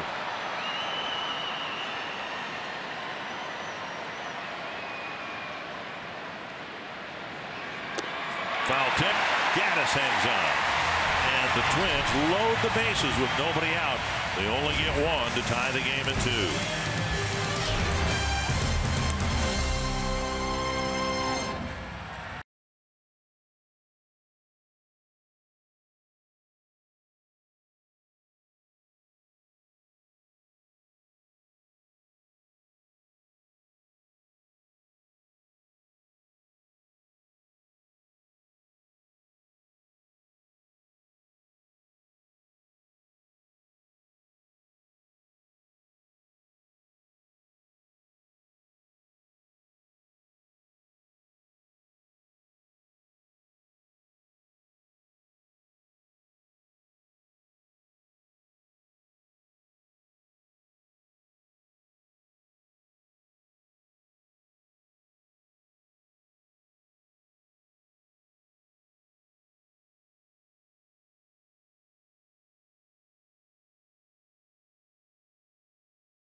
Piece going to the bottom of the 5th, and fans, don't forget at Twins home games you can bring your Circle Me signs, and if you get circled you might find yourself in the Minnesota Lottery winner's circle where you could win $100 worth of scratch off lottery tickets courtesy of the Minnesota Lottery. That's some transplanted Minnesotans who live down here in the Houston area. Just because they live in Texas doesn't mean they can't still be Twins fans. True. Big inning for Irvin Santana. The Twins had a great opportunity to give him the lead and didn't, but they did tie the game up, and now he needs to put up another 0. You can make a case for the fact that both teams should probably have more than 2 runs. Astros got a run in the second, but left the bases full. Got another run in the third, and then Santana stranded 3 runners again in the fourth. 1 strike to Josh Reddick. 1-1. And we should mention too, since the Twins were stymied in that top of the 5th inning, loading the bases, nobody out, getting just the 1 run. We've talked so much about the Astros lineup, how productive that lineup has been. They can pitch a little bit too. There are 6 teams in baseball whose team ERA begins with a 3, and the Astros are one of those 6 teams. Well, that's one of the reasons why they're winning. You got Dallas Keuchel. I think he's hurt right now, and going on a rehab assignment this week. Fly ball right center field. Granite chasing it, hauling off Kepler to make the catch on the warning track. 1 away. Just missed that one. Kind of 1 down in the 5th. You can follow Twins baseball live with the MLB.com at-bat mobile app. Stay connected to the game's best players all season long with Game Day, live game video highlights, radio broadcasts, stats, news, and more. Download MLB.com at-bat today, your #1 app for live baseball. There's Keuchel. He's going out on a rehab assignment. He's had some neck issues. Twice put on the disabled list because of some neck issues. He's a Razorback. Okay. Yeah. My family's Razorbacks, man. Even though Torrey Jr. went to Notre Dame, but we're all Razorbacks. Okay. I'm excited. 1 strike to Correa. 2 strikes. Correa walked leading off the second, scored the tying run. And then Santana struck him out swinging in the third. He's been pitching Correa in, and he has Correa thinking inside pitch, and he just finishes him with that slider. And he took it like he knew it was coming. Yeah. Hitters make adjustments. Some.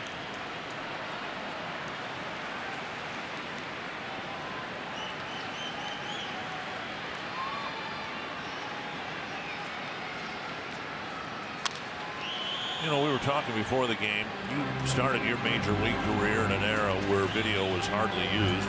And by the time you retired after the season a couple years ago, it became so prevalent, and it's getting more and more use. The story I tell was in Baltimore, in the clubhouse, in the visiting clubhouse in Baltimore. There were 14 laptops out looking at video. Top toward third. And Sano has it over to Mauer, 2 down. And you were talking about how teams, individuals, players, you did it toward the end of your career. You would look at video and you would pick up pitches. You would look at video of that starting pitcher that night and figure him out before the game's first pitch. Yeah, I mean, I used the video. When we got the video, I started looking at it, and I can look at the guy's glove and see if the glove is high on certain pitches, low on certain pitches. I can see how his pitches are moving, you know, whether it's breaking 12 to 6. You try to hit it at 3 o'clock, but it can break 12 to 6. You just don't want to hit it at 6. Right. And see how many inches his two-seamer, his cutter's moving. You know, that once we got video, man, I was a better player. And I think that's why, you know, these guys are more prepared now. When I was younger, all you have to do is read. You can read, but you really don't know how much his curveball is breaking or how much the two-seamer is moving. And today's game, these guys are watching video, and they can see everything before they go up to the plate. 1-1 to Carlos Beltran. Bauer with a nice pickup to his right. Santana on the bag. And Irvin Santana has a much-needed 1-2-3 bottom of the 5th.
At 2 through 5, home plate umpire tonight is John Tumpane.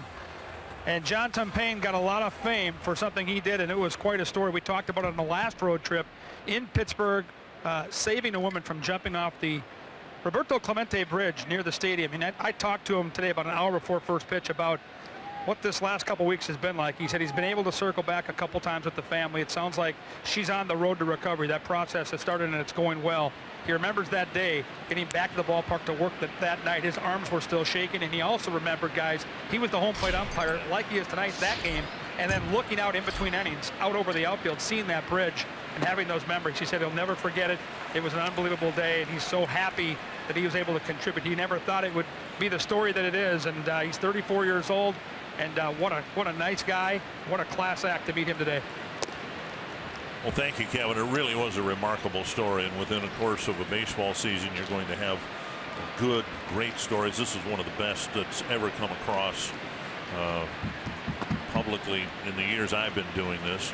Woman in somewhat emotionally unstable, in desperate shape. And he just happened to come across her. And it was a long discussion that he had with her. And he stayed with the woman. So no swings and misses. It's 2-2. So great deal of respect earned by John Tumpane. I have a lot of respect for him. I read the story and just the words of comfort he gave her to kind of bring her back in, you know, and she was down emotionally and he brought her back, you know, and I kind of respect a guy like that. And you know, I don't get along with a lot of umpires, but that guy right there, John Tumpane, I got much respect for him. Full count to Sano starting the 6th inning. Kepler on deck. Big pop-up. A foul ball and out of play. Sano's had kind of a quiet start to the second half, but he did get a single in the 4th inning, a hot ground ball through the left side of the infield. He'll come out of it. It's just kind of like all the excitement from the All-Star game, and he's trying to bring it down a notch. And he's got to make a little bit of adjustment. I've been to 5 All-Star games and I've seen it. Full count. That is a foul ball. Musgrove might have gotten away with one there.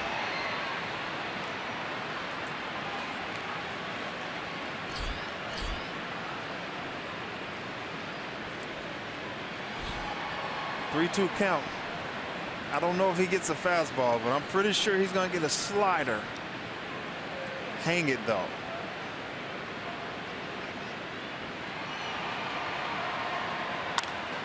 Oh, he almost did. Through the same pitch and back-to-back sequence there.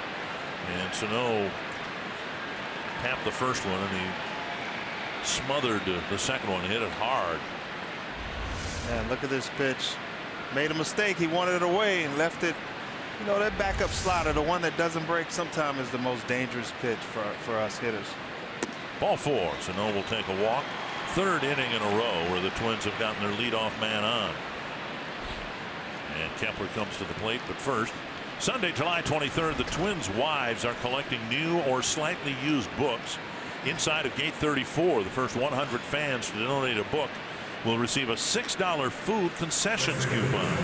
Jason Castro and his wife Maris will match every book received with a donation of their own. You can learn more at twinsbaseball.com. Great campaign put together by the Twins' wives. Here is Kepler, who's hit 2 ground balls, reaching in a fielder's choice on the second one. Strike 1.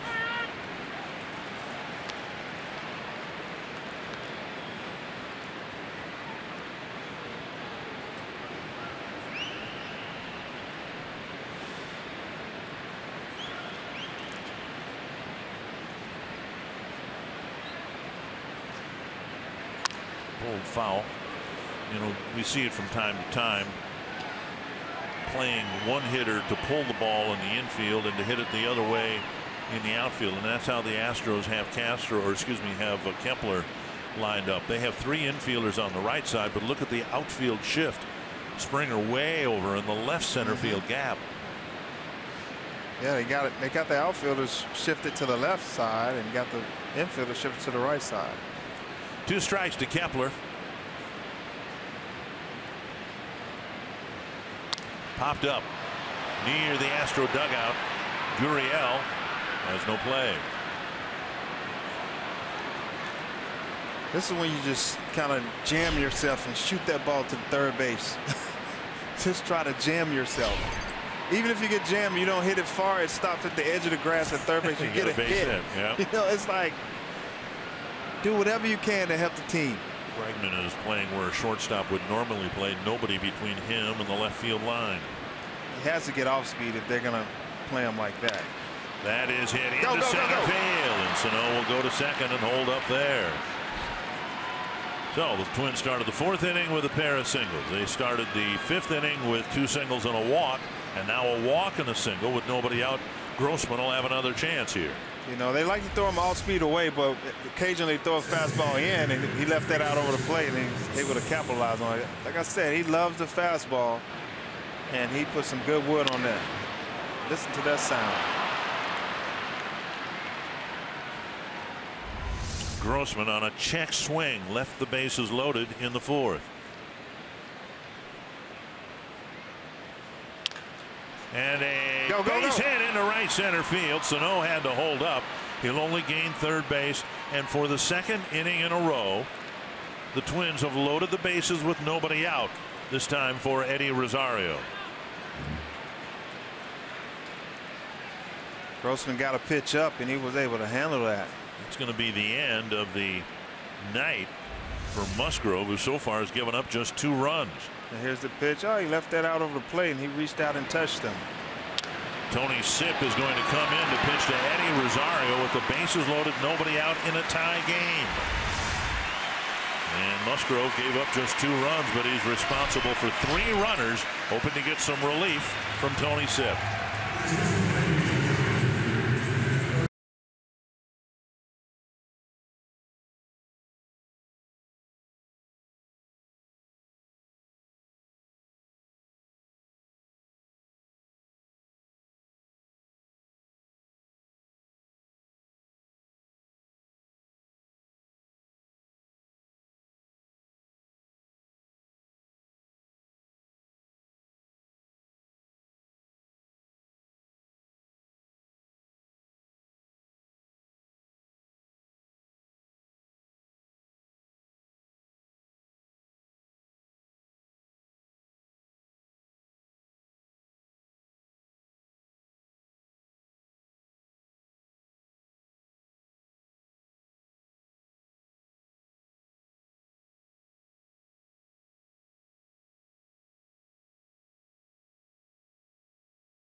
Kepler single to center. Grossman single to center. They're loaded up, and the Twins have a chance to take the lead, maybe even break it open. But left-hander Tony Sipp comes in to face left-handed hitting Eddie Rosario. Let's see, lefties not doing much against Sipp. Neither have righties. I had a chance to face Sipp when he was with Cleveland. Threw pretty hard and had a nice little slider. I think he's developed a changeup since then. We've talked about this in the past. Among left-handed batters, nobody has done better for the Twins than Rosario in terms of getting hits. He's hitting .269 against lefties. Just off the outside corner, ball 1. So many opportunities for the Twins. Let's get his first home run off a lefty this year.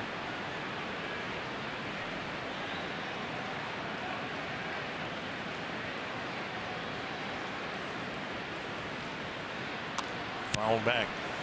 that's the other side of this. Rosario's had 78 at bats against left-handed pitchers. He's driven in 1 run. He's got 21 hits, but just 1 run batted in. James Hoyt getting loose.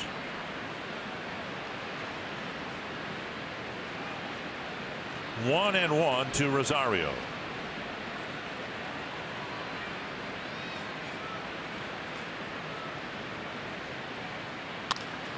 Off the glove of the pitcher, and Altuve can't make the play. It trickles into right field, and Rosario will drive in 2 with a base hit. That is a legit double right there. Had Sip not touched the ball, that would have been a double play to Altuve, but he deflected it, and Altuve couldn't reverse field. The ball just barely rolled out of his reach. Wow, he reached out and hit it, and he messed up the direction of the ball. That is a legit double. An uncommon one, but it's a double. And the Twins take a 4-2 lead, and now Polanco will hit. Still nobody out, and some meat left on the bone here for the Twins as they catch a break on a comebacker to the mound off the glove of Sip. Infield in for the Astros. Polanco led off the 5th with a bunt single. Taking low, ball 1. Well, the Twins have seen the Astros do so much damage by stringing one at bat next to another and put up some big innings. They did it last night in the 2nd inning when they scored 8 runs. We'll see if the Twins can do that or something close to that here in the 6th tonight. Swing and a miss, 1-1.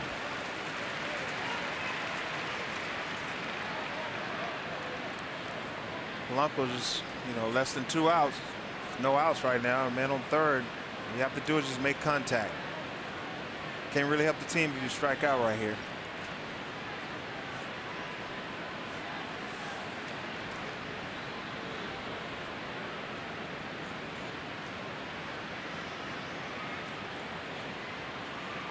Swing and a miss, out in front again, and it's 1-2. Look at the graphic. Sip's actually been more effective marginally against right-handers than left-handers, but he's been good against both. Yeah, that's a little slider. It looks like a changeup, but it's not. It's a slider, and it always gets under the right-handed bat. It's kind of like Santana's slider to lefties. He wants to throw it under that bat, and that's what Tony Sip has been doing for his career. 1-2 to Polanco. 2-2.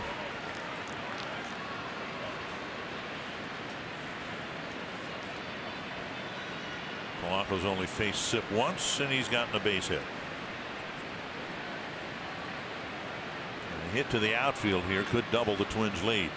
Be nice if he can sip one over the second baseman's head, right? Anywhere in the outfield grass would be nice.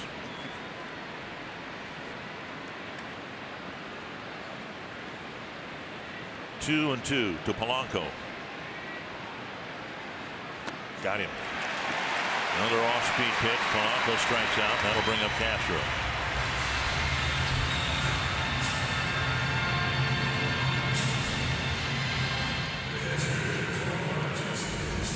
This pitch was slider, working downward. You just got to get that pitch up. I guess we fell for the banana in the tailpipe. Castro has struck out and walked so far tonight. Infield still in.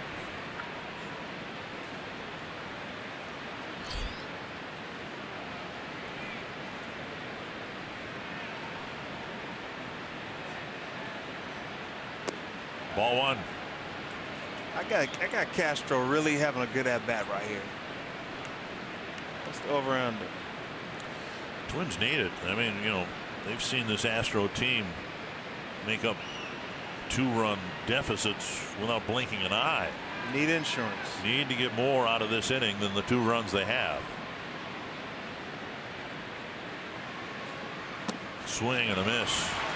1-1. That looked like a changeup.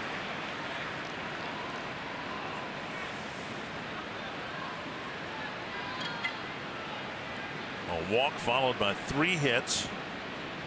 So far, a couple of runs for the Twins here in the 6th. You see how close the infielders are playing infield in? That as a hitter, it puts a lot of pressure on you. This with a block, 2-1. They're so close. You just like, all right, all I have to do is just hit it over their heads. They're so close to you. Just touch it. And I think we try to do too much as hitters when you see those guys playing on infield in. And we're trying to hit it in the outfield, and creates a bad swing.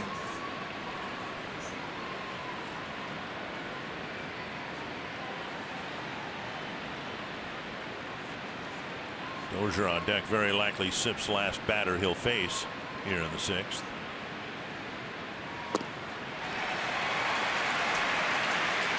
Two and two. He has to shorten his swing. That swing was a little too big. If he can just shorten his swing and just try to hit a ground ball. No, you don't try to do too much right here. And give the team a chance. How to make contact.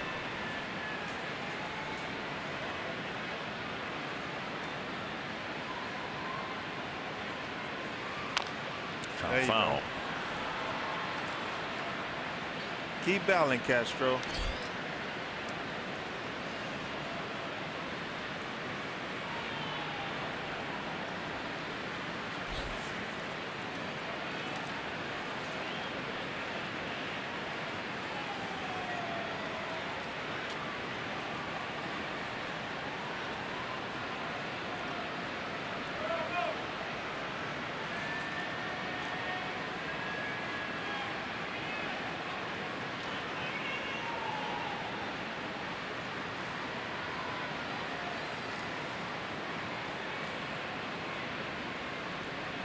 You have to go after Castro right here. He's a lefty on lefty. You got Dozier on deck circle.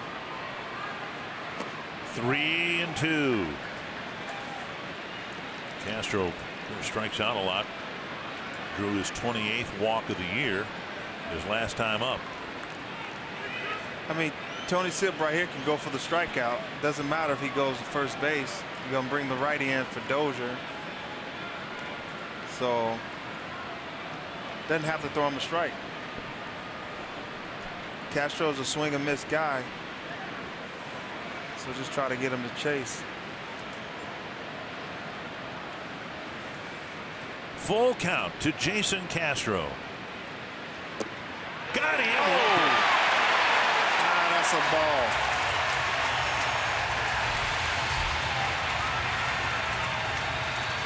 Two down. Polanco and Castro both strike out.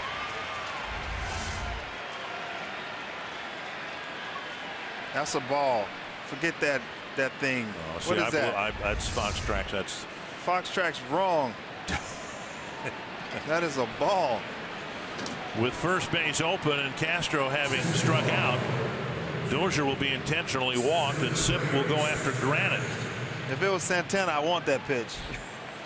Granite in this same spot, at least in terms of the bases being loaded, hit a double play grounder. The game was tied up on the ground ball. And now he comes up with the bases loaded again, still in search of his first big league run batted in.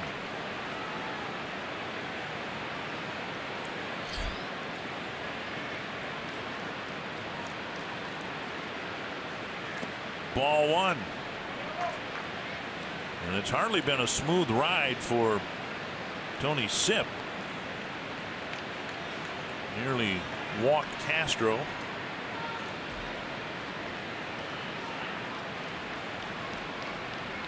That'd be great to see Granite get another hit right here in a big situation. 2 outs. Never faced Tony Sip. Never seen him before. 1-0. And a strike. That might be the best pitch he gets in that at bat. It's right down the middle.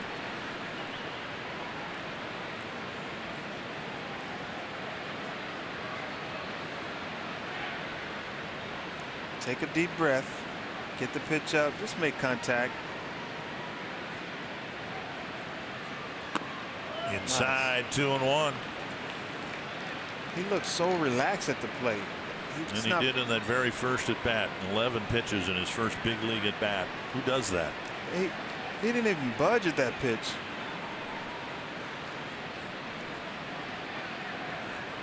Two and one.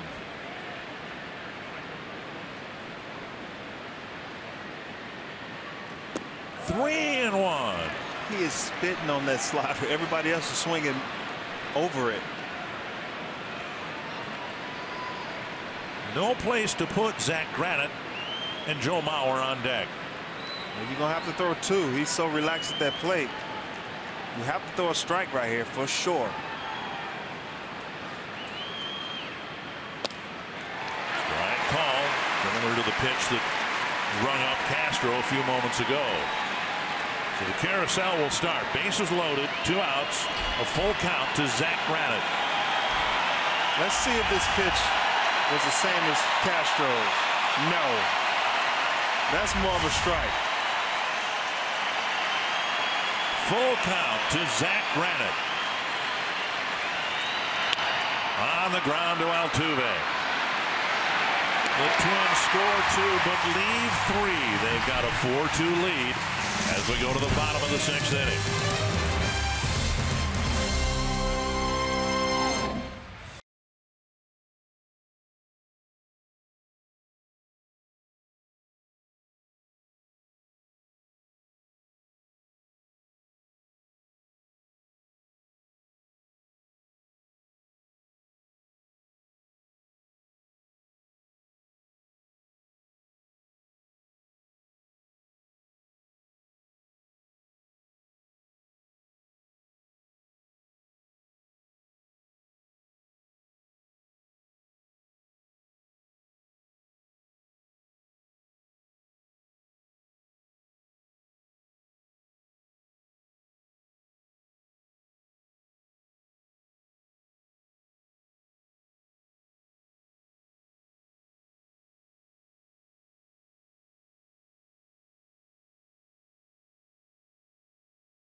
Sports North is presented by Chevrolet, the #1 selling brand in the Twin Cities. And by State Farm, here to help life go right with the home and renter's protection you deserve.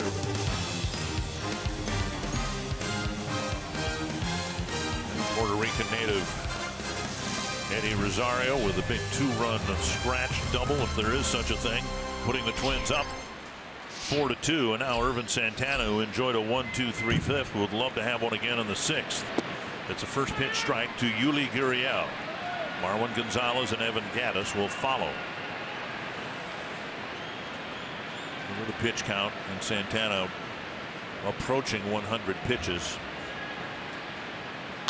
Popped up a foul ball into the seats. Santana doesn't really like pitch counts. He just pitches. And if he can get out of, if he can go to the 7th inning, he's going to do it.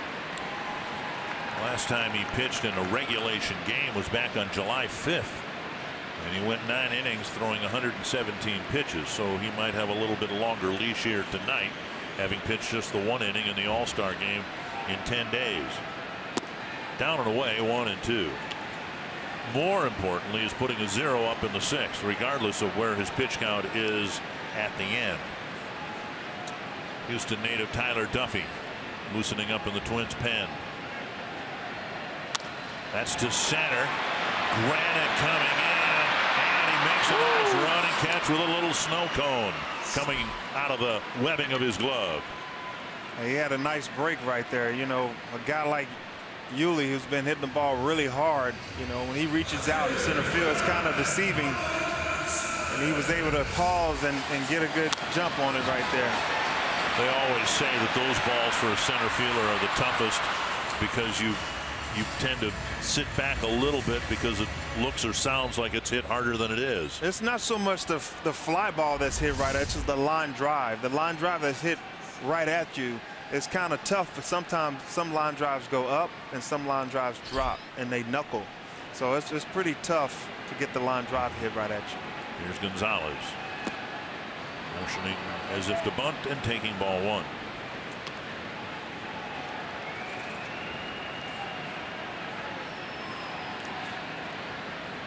It's fun to talk defensive outfielder. You know, as a defensive outfielder I was, and to talk about that felt good. We don't talk about that much. Great jump. Gonzalez with a walk and a single and now a foul ball. 1-1.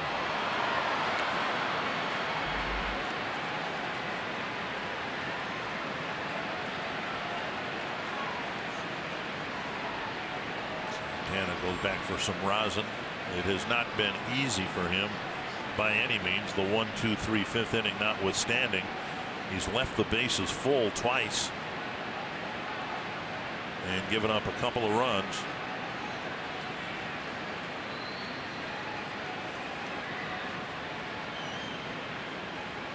Inside, and it's 2-1. If he can have a quick inning right here, I think you hold Duffy and let him go back out there for the beginning of the seventh inning. Pitch number 100 coming up.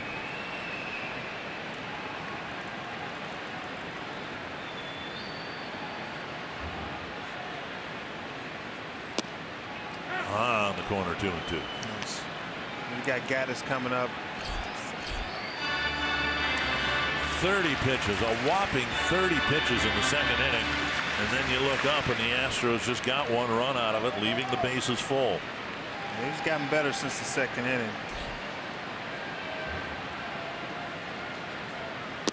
Got him looking. Very nice. 2 down, 6 in a row set down by Santana. I think Marlon was looking for another pitch. And here he is right here getting out of jams always. You know, this guy got a pop up right there from George Springer, struck out Gaddis. Right here, slider down and away against Correa, and it created a ground ball. So no. You got Carlos Beltran, who Joe Mauer made a great play, and here's the last strikeout. He was looking for a fastball. You can tell he was cheating a little bit on those hips. Those hips was kind of leaking. The slider broke him off. A little proper like. Santana started Gaddis with the same pitch and got a called strike. 0-1 to Evan Gaddis. Missing inside.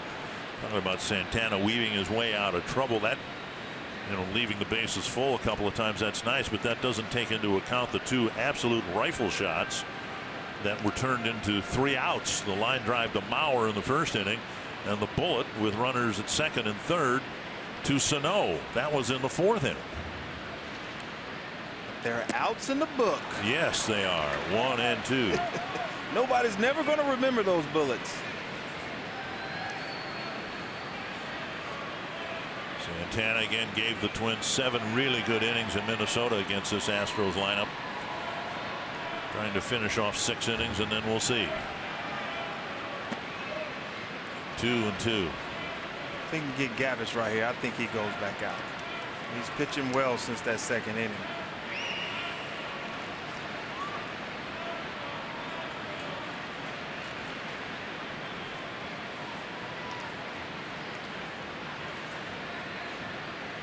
2-2.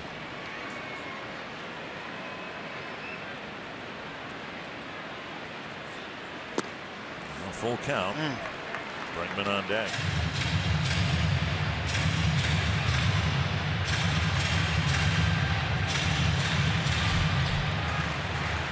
I wonder if Gaddis played any football. guy's huge.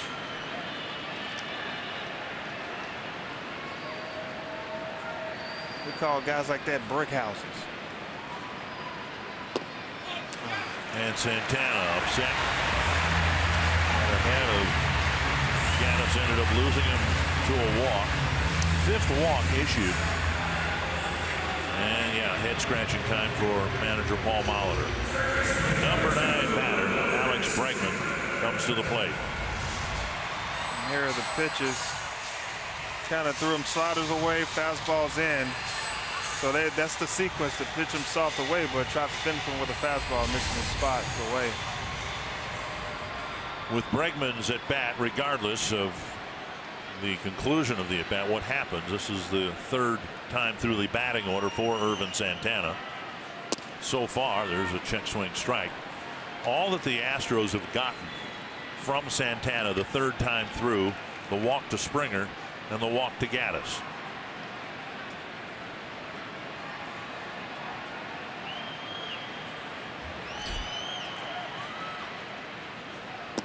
Missing 1-1. You just gotta. I think he gets out a lot if he throws pitches away. I wouldn't play with this guy anything middle in. He loves to pull it. But I have to go after this guy. I don't want Springer at the plate. Have to go after him. 1-1 to Bregman. Ground ball. Polanco with a pickoff, fires to second. Oh, nice. Got it. What a play! Great play. What a play by Polanco! Oh my goodness! From short center field, and a blind throw to the second base bag, and the inning ends. That's beautiful.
Paul Molitor was saying this afternoon how difficult this infield is to play. There's hard dirt in front of home plate, and the grass and the dirt itself. He's basically saying this is one of the more difficult infields to play. Polanco played this beautifully. Yeah, man, he made a nice reverse spin up the middle. Bregman hit the ball up the middle, and he kind of gave a long stretch right there and turned around and made a good throw to Dozier. That was a great play. Polanco's been struggling at the plate, particularly with men on base. Makes a nice play there to get us to the 7th inning. James Hoyt will come in and pitch for the Astros. He'll face Mauer, Sano, and Kepler. A play like that actually can, when you're running back to the dugout, everybody's excited. That's new energy. I like to see that, translating onto the offense. Well, we'll see. Mauer 1 for 3 with a single and 2 strikeouts. The one to mark on Hoyt's numbers. High number of home runs allowed, 6 of them in 33 innings.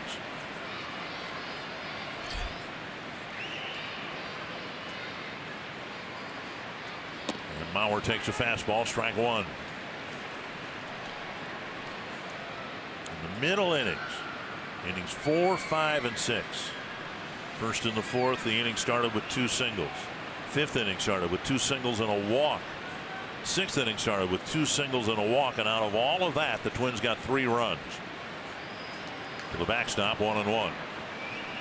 And I was always told leadoff walks score 80% of the time. Well, it did in the 6th, with Sano drawing the leadoff walk.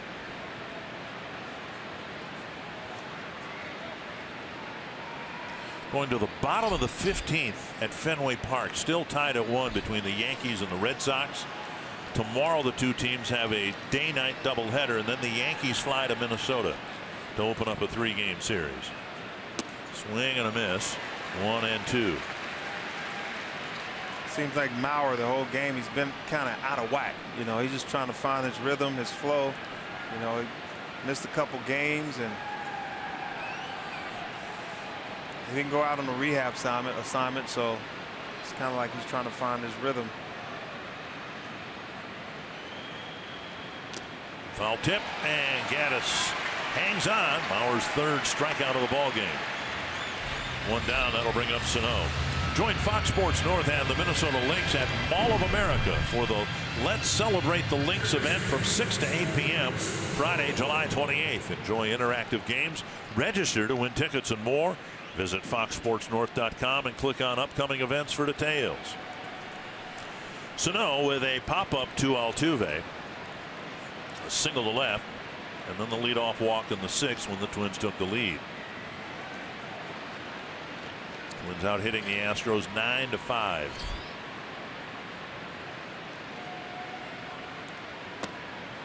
Got a breaking ball. Swung on and missed. 0-1.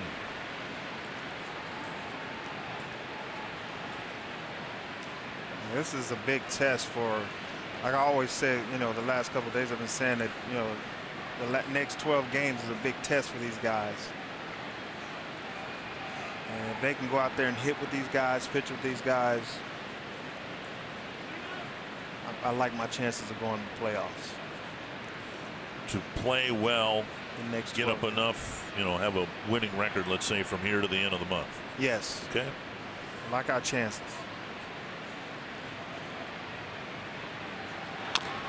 A chopper foul. That's what Paul Molitor was talking, that the area around home plate, and you can relate to this, is compacted almost like it was at the Metrodome. It's very hard in front of home plate. Kirby Puckett got hundreds of hits at home by beating the ball down hard in the dirt in front of home plate. It was very hard. You couldn't really dig in at the plate and get settled in the Metrodome. I don't know why. It's no sunlight or something like that, but in here it's the same way. You know, the dirt is really compacted like clay, so the ball's gonna, if it's hit on the ground, it's gonna go out a little faster. You know, you have a good chance of getting hit. So it's kind of playing, when you play in this dome, you actually, it's like playing in the Metrodome. The balls go through the holes pretty quick, and you get a lot of base hits. 1-2 to Sano with 1 gone in the Twins' 7th. Gaddis wants to talk about it.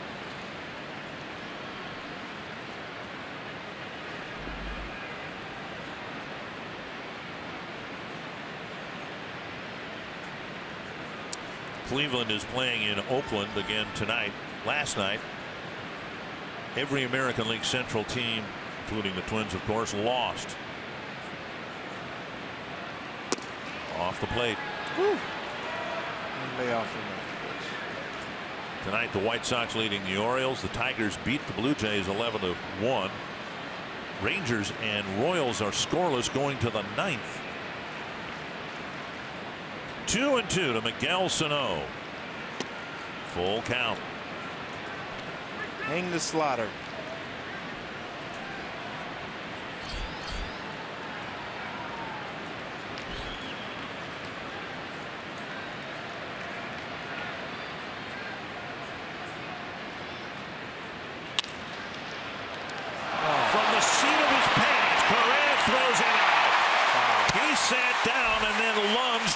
The first hop. That is a nice play. That ball was scalded, and the only way to really get behind that ball was him to fall on his backside and catch it, get up pretty quick, and made a great throw, man. That was slider down and away. Sano hit it really hard, and he made a great play on it. Wow. Look at him sit down. Got up pretty quick. 2 down in the 7th, and now Max Kepler. Single to center in the 6th. And the Twins got the go-ahead runs.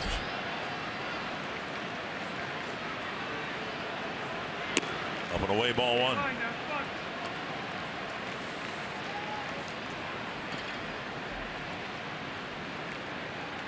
Tyler Duffy continues to warm up in the Twins bullpen. Looks like he'll get the 7th inning. Swing and a miss, 1-1. Let me correct myself earlier. I was giving the White Sox with an 8-2 lead over the Orioles. That's the Cubs. The White Sox are trailing the Mariners 4-3 in the 6th inning on the south side of Chicago. 1-1 to Kepler. 2-1.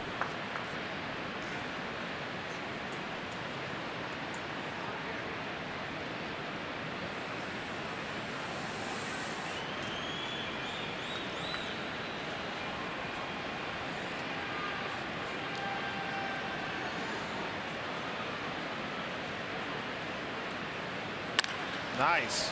Under the glove of Gurriel. Go. And Kepler will hold up with a single. Yeah, Reddick is known for throwing out guys. He has a great arm out there in right field. Glad he held up.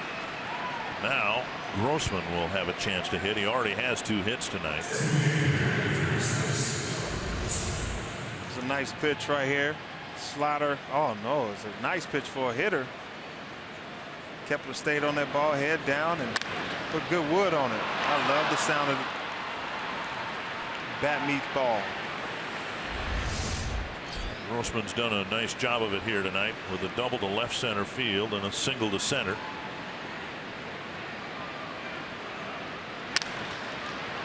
And a liner to Gurriel to end the inning.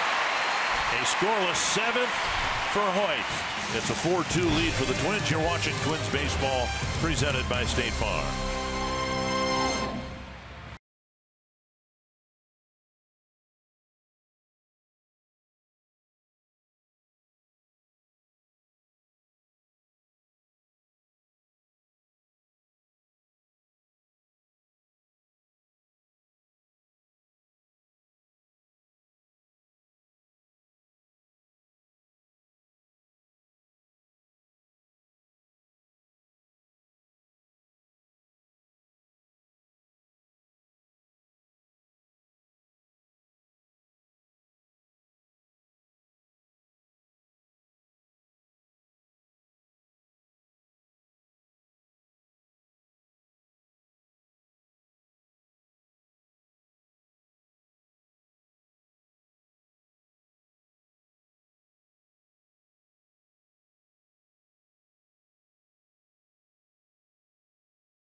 Casino story of the game, the Twins leading 4-2. Yeah, Brian Dozier lead up the game with a fastball down the middle, home run. Altuve worked on that swing and batting practice went oppo. Strong man he is. And Tony Sipp deflected the ball. Direction changed, double from an infield single. Should have been an infield single, but Rosario made it into a double. The game opened up from there. And 6 innings put in by Ervin Santana. And sometimes when I'm working with pitchers, we talk about pitches thrown under duress. Well, it seemed like just about every pitch Irvin threw tonight was under duress, and he got him through 6 innings with the lead, and now it's Tyler Duffy's turn. I mean, that's what this Astros lineup does to you, man. I mean, it puts a lot of stress on you, and you know, every pitch you feel like you're max effort because you have to execute it. And Santana, he was able to come out of that unscathed. And an opportunity for Tyler Duffy to make amends for his last outing against the Astros. Springer will lead things off, then Altuve and Reddick.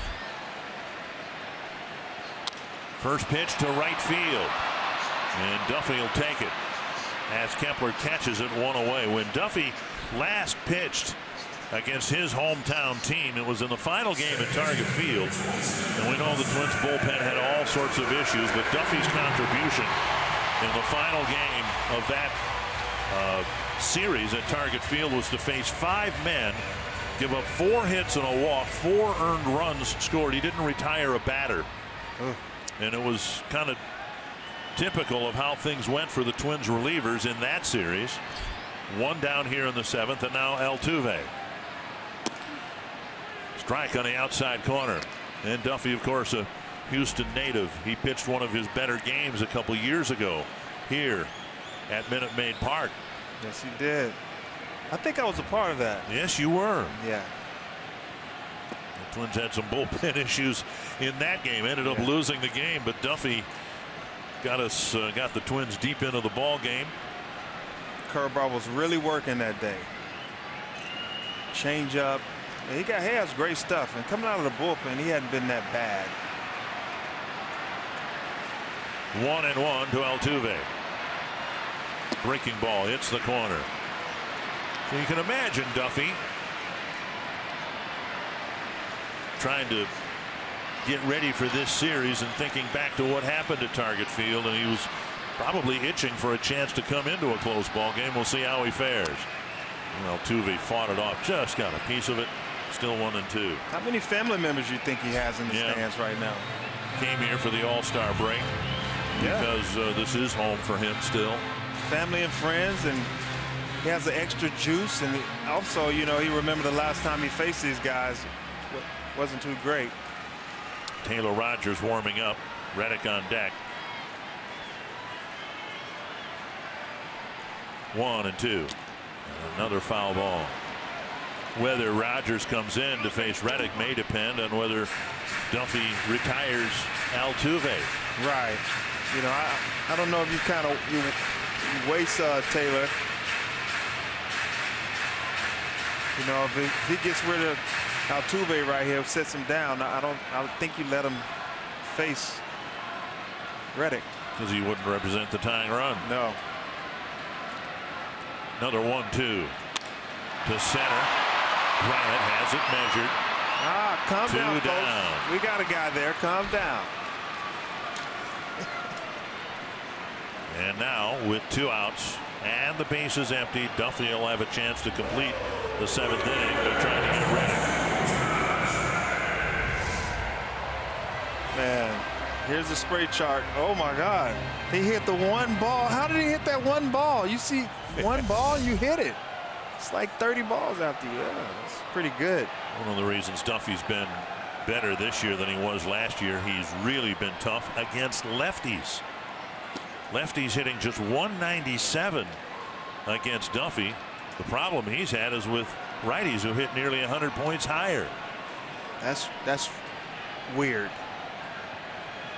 It's not typical. 1 strike to Reddick. And Reddick beats the shift, a ground ball. And Reddick is aboard with a 2-out single, and that'll bring up Correa. Stayed on that pitch, and they always say hit it where they ain't, and he did that.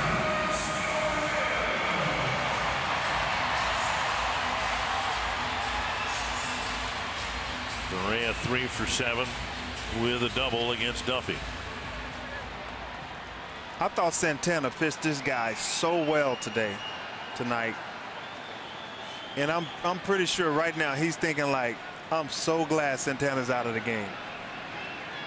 but doesn't get easier with Duffy. Breaking ball misses the outside corner, ball 1. That pitch was a strike on Castro with Tony Sipp. I'm just saying. I'm rooting for the Twins. Who are you rooting for?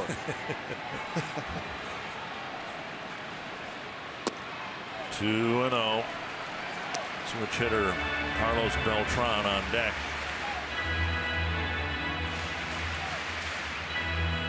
Gregerson pitched last night. Looks like he'll get the 8th inning tonight.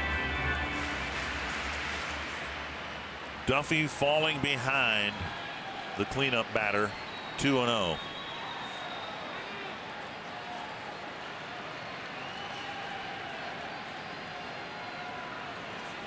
Two-0 ground ball double play. 6-4-3. Oh, it's 2 outs. What?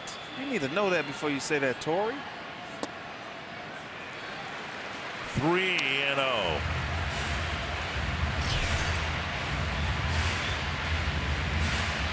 And then you put my name in the left corner. Let them know it's me. Really? Really, Fox? 3-0 to Correa. Thanks a lot, young Matt. There's a strike.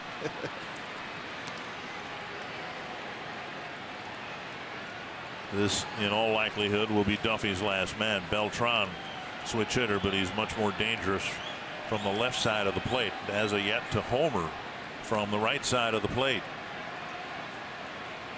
3-1. Duffy trying to come all the way back from 3-0. And he walked him. And Beltran will come to the plate, and Paul Molitor will probably come to the mound. Maybe not. He's batting average against lefties pretty low. Yeah. I don't think he wanted any parts of Correa. Threw a lot of sliders down and away. Tried to get him a chase, but just didn't work out. And they'll let it ride with Duffy, hoping that his sub-200 opponent batting average to lefties will carry the Twins to the 8th inning. I got Beltran trying to hit it at third base.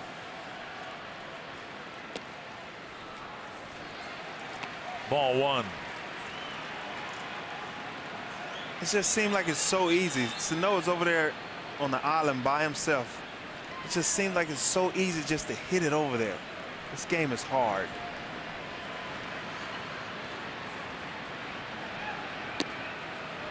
Two and 0.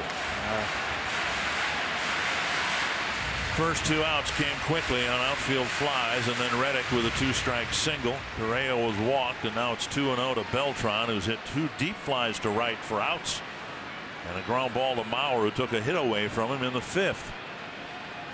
Let's go ahead and go after him. Let your defense play.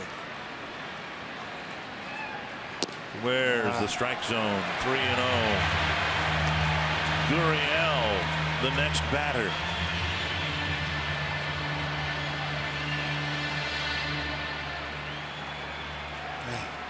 Come on, baby. Couldn't come back from 3-0 with Correa. Now it's 3-0 to Beltran.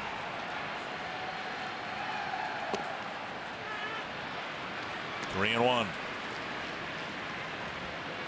I don't want to face Yuli. Gurriel, I don't want to face him. He's actually been hitting in the series. You have to go after Beltran right here. 3-1 to Carlos Beltran. To left. Rosario can't make the play. Here comes the throw. Nice. And he will keep the runner at third base. Beltran to the opposite field, a single. And Rosario had a tough hop to field, but he fielded it. And now Gurriel with the bases loaded.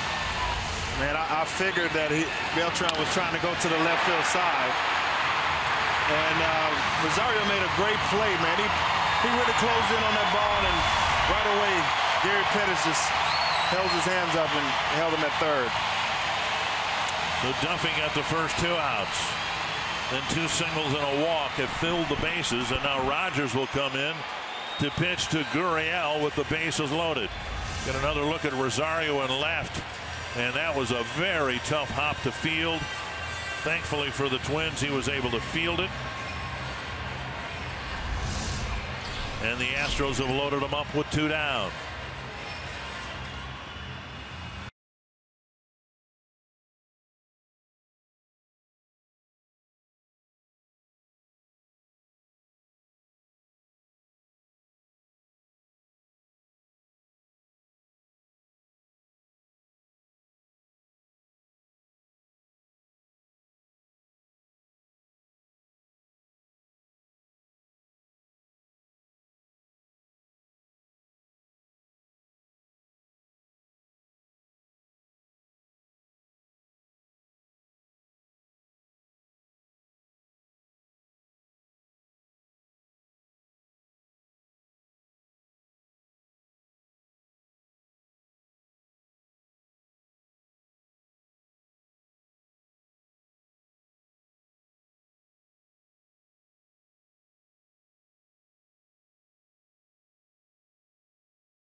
Baseball break, and Michael Fulmer with a really good outing, and the Tigers, who had a big team meeting before the game, went on to win 11-1. The Rangers have now beaten the Royals 12 straight times, thanks largely to Cole Hamels. They won tonight 1-0, and another great outing for Max Scherzer. He actually walked 4 people, but the Nationals leading the Reds in the bottom of the 8th inning. Here, bite your fingernails, whatever you need to do to get through this. Bases loaded, 2 down. Yuli Gurriel will hit against Taylor Rogers. Twins leading by 2, and the Rangers, after the second out, have gone single, walk, single.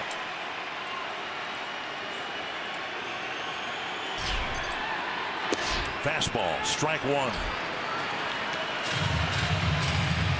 Rogers really improving this year in his ability to get right-handed batters out, and this might be one of the biggest right-handed batters to get out. Rogers holding right-handers to a .244 average. Strike 2, and he hasn't shown him the big breaking ball yet. That was a good pitch. He's trying to stay away from him, hit that outside corner, maybe waste the pitch right here. Don't give up 0-2 hit. 0-2 to Gurriel. Breaking ball blocked by Castro. There you go, wasted. Love it.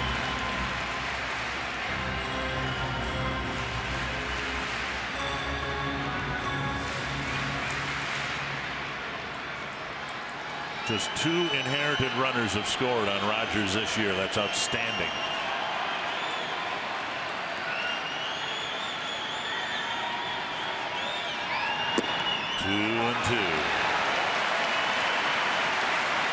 Santana was able to leave the bases full in the 2nd and again in the 4th, and now Rogers trying to leave them full in the 7th. This guy's been swinging the bat really well in this series, and he's hit the ball all over the place. So he's covering the plate. Deep to the right field corner, and foul. It just seems like he's always hitting the fastball. Maybe we throw him a breaking pitch right here and see if he can pop it up.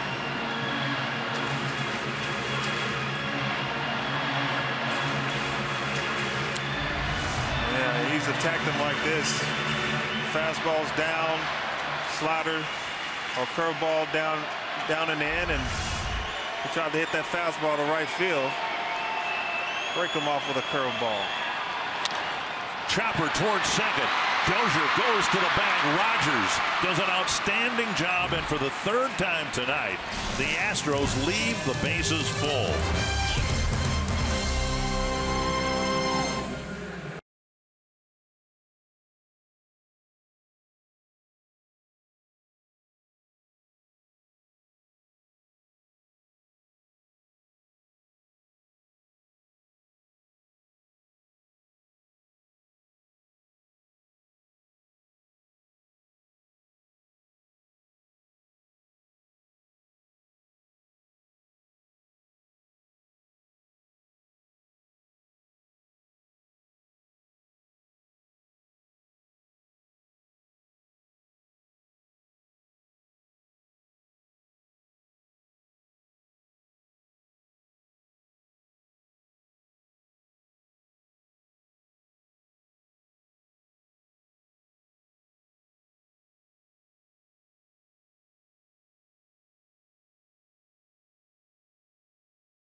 Wow, they've had so many great rookies, including Jackie Robinson in the Brooklyn days. Man. Here is Rosario leading off the 8th inning. Hoyt out there after a scoreless 7-0 time called. Rosario put the Twins in front with the bases loaded and nobody out.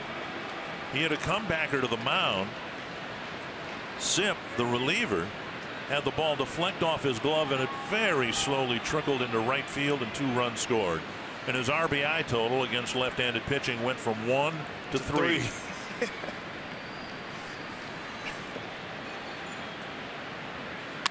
Deep to right, but hooking foul. Long strike.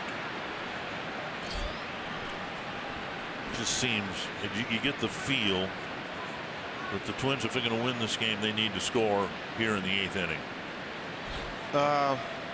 If we win this game, we need the bullpen to just hold them. Outside 1-1. Rogers will be asked to get the outs, one would think, in the 8th inning. Yes. It's good to have insurance. You have to get some insurance run. You have to have more. With this lineup over here, you're not comfortable in any league. And nice. Rosario dumps a single to left, and he's aboard. Another leadoff hitter on for the Twins. And now Polanco.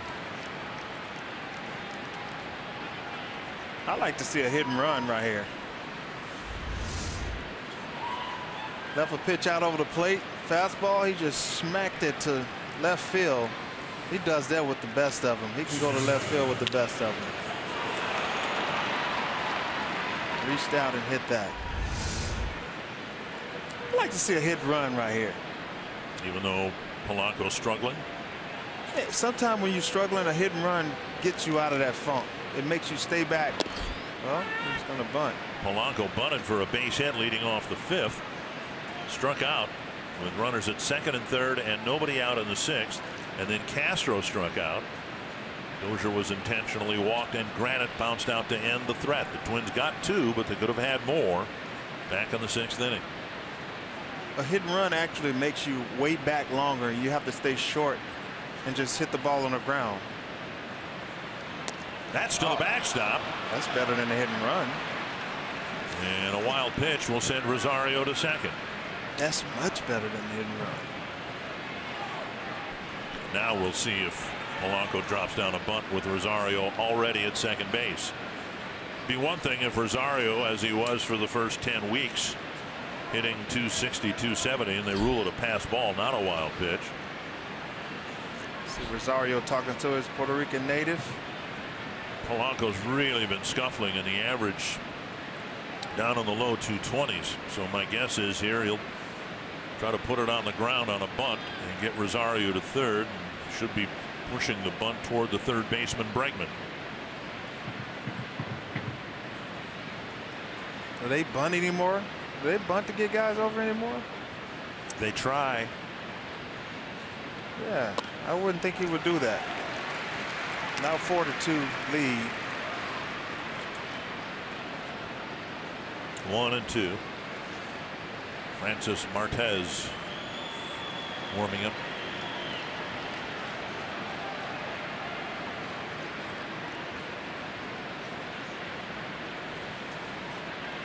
With 2 strikes, Bregman and Gurriel play back at the corner infield spots.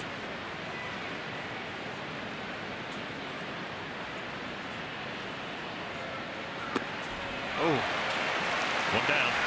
that was a tough swing right there. I don't know what happened. He got really fooled. It wasn't pretty though. Let's check this swing out. I don't know what this pitch was. Slider. Oh man. Oh. Now Castro. I don't know what to say right there.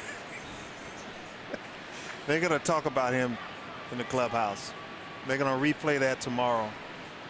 If they win tonight. If they win tonight. Castro with 2 strikeouts and a walk.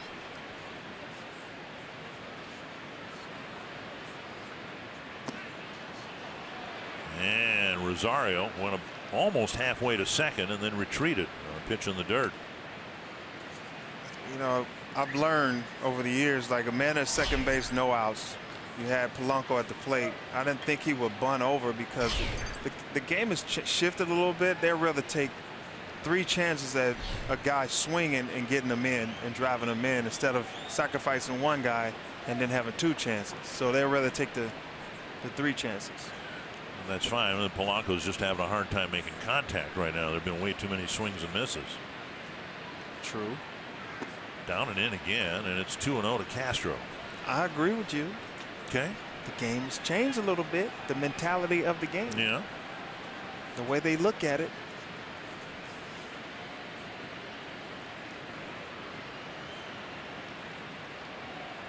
Twins out hitting the Astros 11-7, but lead by just a couple of runs. Twins who've hit so poorly with runners in scoring position. Would like to get a big hit here from Castro, and now it's 3-0. First base open, Dozier on deck. I'm rooting for Castro right here, man. He's at home. He's sleeping in his bed. He needs to get a big hit right here. He's got to be taking 2-0 though, doesn't he?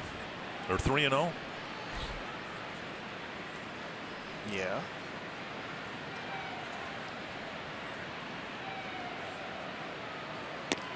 And he takes a 4-pitch walk. And A.J. Hinch will make a pitching change here. Hoyt faced 4 men in the 7th and 3 so far here in the 8th. And Martez will come in with runners at first and second and 1 down. Twins trying to add on in the 8th, leading by 2.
hit here, and you can join Brian Dozier and the Twins at Target Field for Sportsman's Night Saturday, August 5th, as we celebrate Pheasant Forever's 35th anniversary. Each ticket purchase through this special theme night ticket package will include an exclusive blaze orange camo reversible Twins beanie, plus a portion of each ticket will go to support Pheasants Forever. Learn more at twinsbaseball.com/sportsmansnight. Dozier aboard. He has 2 hits and a walk. He hit the first pitch of the game to left for a home run. And he takes a strike on the outside corner. Plenty of heat from Martez, who can throw in the mid-90s. It's 95, but it's never too hard for Dozier, though. He likes any fastball that's hard.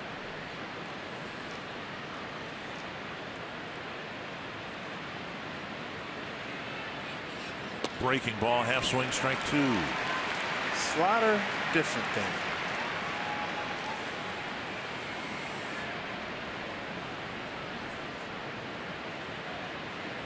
Dozier's pretty good at, reading pitchers, and if you throw certain pitches, he can pick it up before the ball is thrown.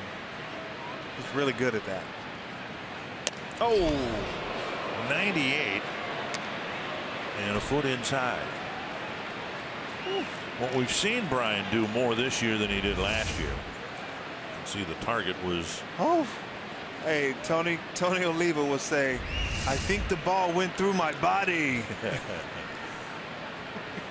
1-2.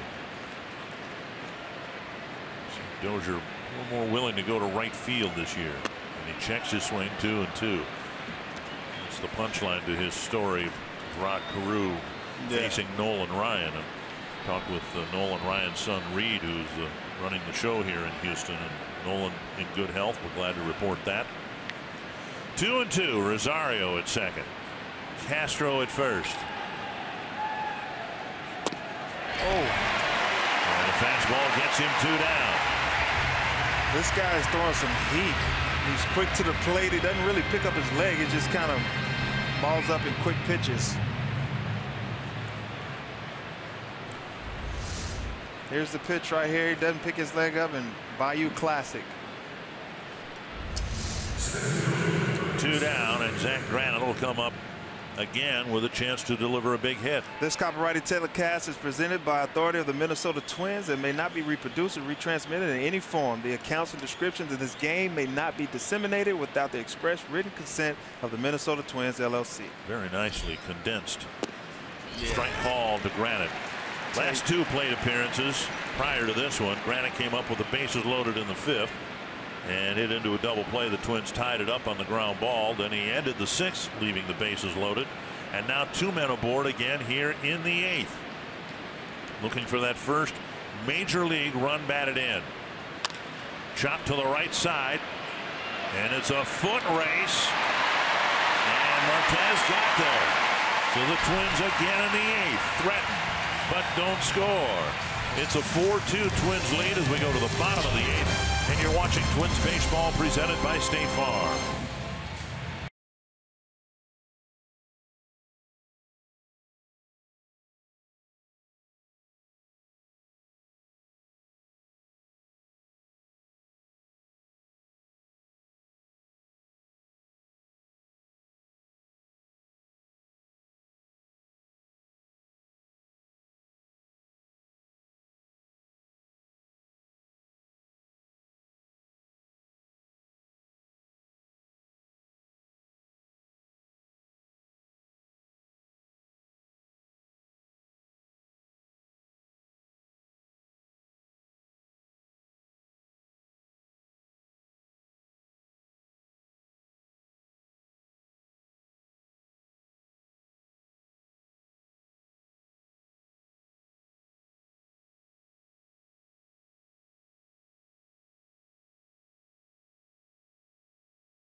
ball game regardless of who had the 4, who had the 2. It's almost a miracle. The Twins have had 16 at bats with runners in scoring position. They have just 3 hits.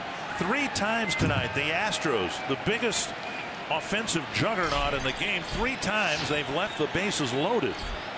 And now Taylor Rogers, who left them loaded in the 7th, will pitch in the 8th to the bottom 3rd of the Houston lineup. Oh, it's starting with Marwin Gonzalez, who may contend for the Triple Crown before this season is over with hitting 7th in the lineup. Strike 1. Gonzalez with a walk, a single, and a strikeout so far tonight. You got 3 guys for sure is going to be considered as, MVP candidates or most outstanding player, but you got to throw Gonzalez in there as well. Pretty good utility player, huh? Yeah, that's probably the only thing that hurts him, that he plays everywhere, really doesn't have a permanent position. But I mean, he's more valuable to this team than anybody. Much better success against right-handed pitching. Rogers got a big right-handed batter in Gurriel to leave the bases loaded in the 7th, and would love to keep the bases clear here in the 8th. Got him on 3 pitches. 1 down. That was a great,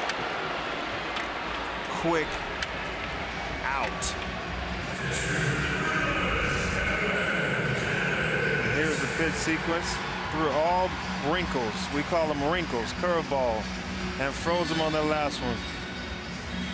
That is unbelievable. 1 down, and now Evan Gattis. Not 1 fastball that last at bat. Gattis 0 for 2 with a walk. Guess you got to throw him all off speed as well. He likes the fastball, so you got to throw curveballs too.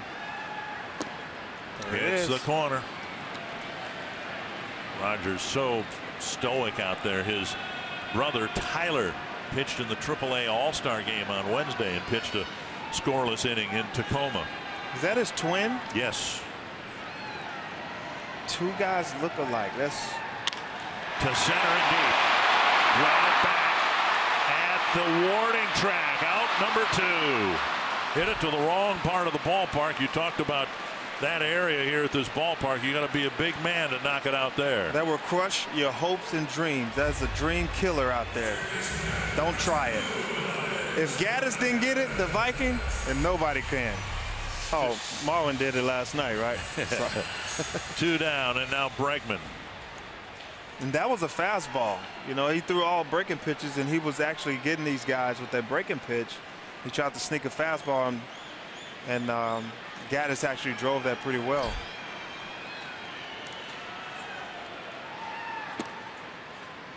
Fastball missing the outside corner, and there's enough there for hitters to have to respect it. That was 93. We've seen 94 from Rogers. Man, that's pretty hard from a lefty. That's hard for anybody. But to right field, that'll carry to Kepler. Wow, nice. 4 immense outs posted by Taylor Rogers, and it's 4-2 going to the 9th.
managers came in and got the last out of the 7th inning, leaving the bases loaded, and then pitched a 1-2-3 8th inning. 4 big outs.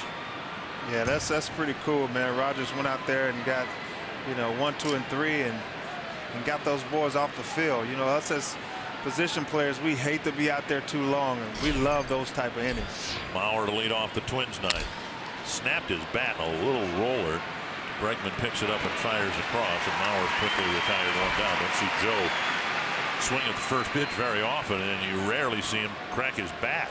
Yeah, it's just timing. His timing is a little off. And you was on a 10-day disabled list, and then you had 4 days off for the All-Star break, and he's coming back today. It's just kind of like his timing. He's letting the ball get too deep. He's out in front. That's all it is. It'll be fine. Sano 1 for 3 with a walk. I sound a little biased. That's my boy. That's my boy. Martez facing Sano. Strike inside corner. Similarly, Martez got a couple of big outs in the 8th, striking out Dozier, getting Granite to bounce out. Hit in front of the plate. Yankees in 15 innings beat the Red Sox 4-1. Now they get to play a split doubleheader tomorrow, and then the Yankees will come to Minnesota. Can I ask you a question? Yes. Have you ever hit a home run? Off the end of the bat foul. In fantasy camp, yeah. You hit it out the park? Yes. You hit it over the fence? Yes. Twice. You got that much thump? A little aluminum bat. Oh, you cheating. You're a grown man with an aluminum bat. Those were the rules I played under. We need to change the rules.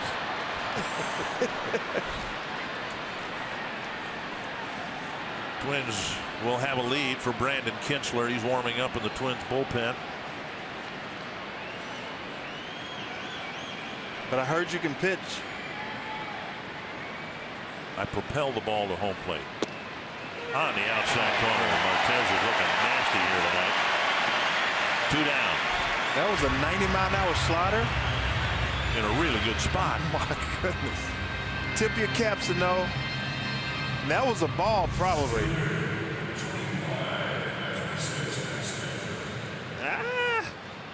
That's a ball. It's close. 2 down, and now Kepler. A couple of singles for the Twins right fielder. Just tip your cap. That's all you can do. On the ground, backhanded by Altuve. And Martez has a 1-2-3 ninth. We'll see if Kintzler can have one of those 1-2-3 innings in the bottom of the 9th with the Twins up 4-2. We're gonna make dinner.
Last 7 games, the Astros have scored double digits in runs, and tonight Irvin Santana and company have done a great job keeping this lineup in check.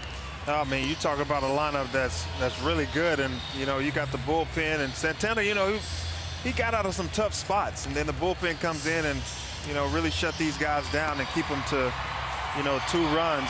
That's pretty impressive in itself. So got to commend the bullpen for doing their job. In the 3 games at Target Field, as lopsided as the scores were, all 3 games were winnable going into the 7th inning.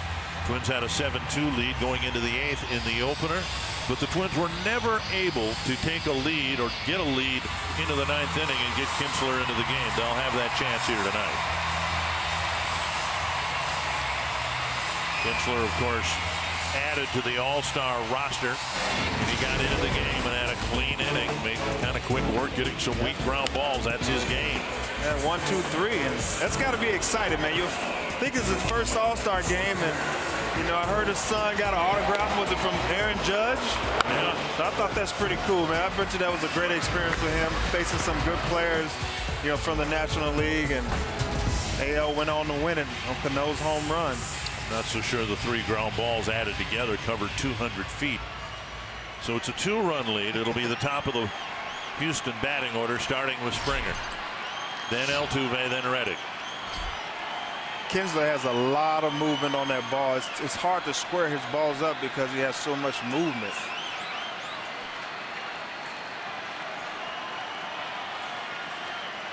Twins don't have to get into the no doubles defense here with a 2-run lead.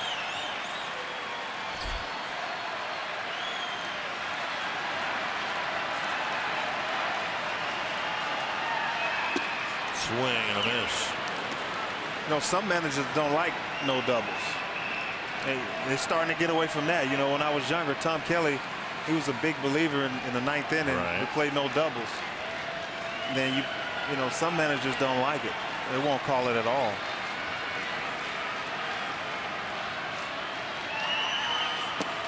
Oh, and Springer swinging as if it's a 1-run ball game. Swung out of his helmet. 2 swings and misses. He strikes out a lot. Kinsler, of course, not much of a strikeout pitcher. Swung and spun around. Spikes get caught in that tough dirt. Really can't dig in. 0-2. Kinsler to Springer. All-Stars on Tuesday, facing each other here on Saturday. Off the plate, 1-2.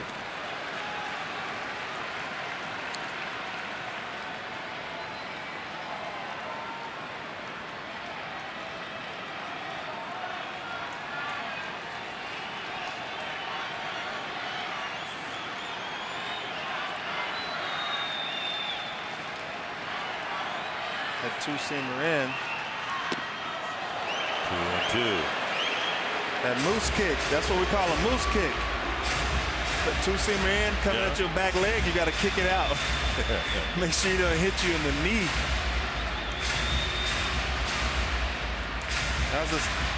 It's a purpose to the pitch. It's a purpose pitch, but it's a purpose to the pitch to set up something away.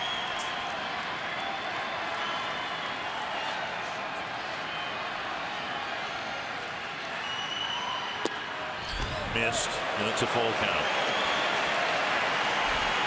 This is amazing. When you retire, you become really good. 39 in the 3rd innings and only 8 walks, one of those intentional. And the last thing he wants to do with a 2-run lead is issue a leadoff walk. 3-2. Chopper to Sano. To Mauer, 1 away. Nice. You played behind 20 closers, whatever, in your career. You can't overvalue the ability to throw a strike when you need to throw a strike. Yeah, I mean, most of the closers that I've known, like Eddie and Joe Nathan, all these guys were, you know, guys who started before in their career, and they knew how to throw strikes, and I think that Kinsler is one of those guys who knows how to throw strikes. He knows when he needs to throw a strike on that outside corner and create ground balls. It's tough. It's tough to square up balls, and Corey Koski, if you're listening, it's tough to square balls up. That's what it means. You can't hit it cleanly. And Altuve, who drove in the last Houston run with his third inning leadoff home run, swing and a miss, 1 strike. Corey Koski just tweeted me and told me, square balls up. What does that mean? This guy's crazy.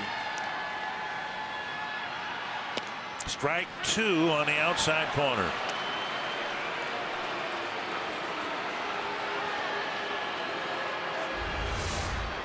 Do a little slider right there. Close enough. Good pitch. He gave it to Martez and struck out Sano with that pitch.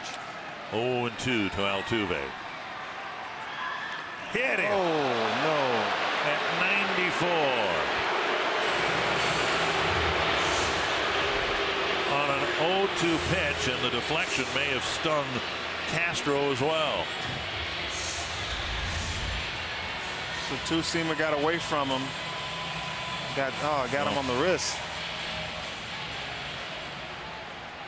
Yeah, you hate to see players get hit on the wrist. That's all the little bones there.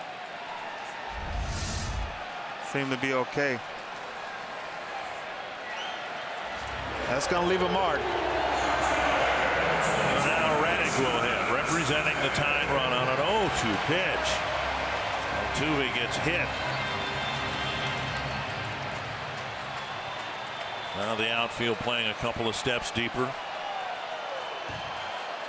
Granite in center being moved back as we speak.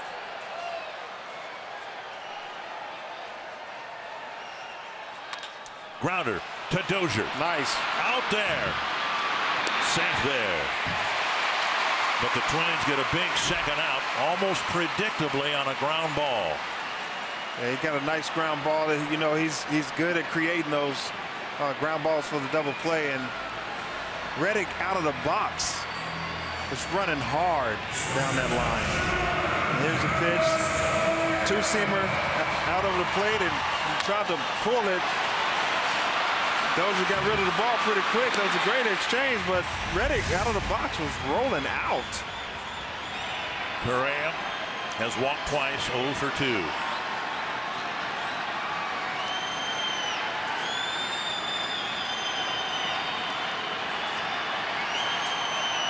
This is a perfect matchup. Correa, Kinsler, 2 All-Stars, 4-2 game. Runner goes. Twins don't care. The pitch inside. Zach Granite, the center fielder, is only 5'8". From here, you have to squint to see him. He's almost back on a warning track. Part of the no doubles defense. A double here gets the tying run into scoring position. It's amazing. From here, he looks like a child. So far away. 1-0 to Correa. 2-0. Kinsler, who got ahead of Altuve before hitting him, now falls behind the cleanup hitter.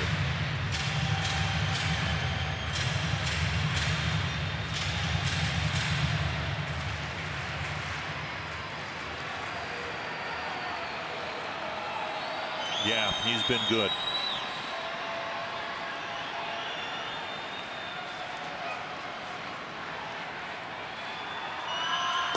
Three and 0. And Kinsler, who fell to 3-2 in the Springer at bat before getting him to ground to Sano, now is falling behind 3-0, hoping to leave Beltran in the on-deck circle. Like I said, our pitchers is just trying to be too fine against this lineup. Down the middle. And these guys they're that good that you have to be.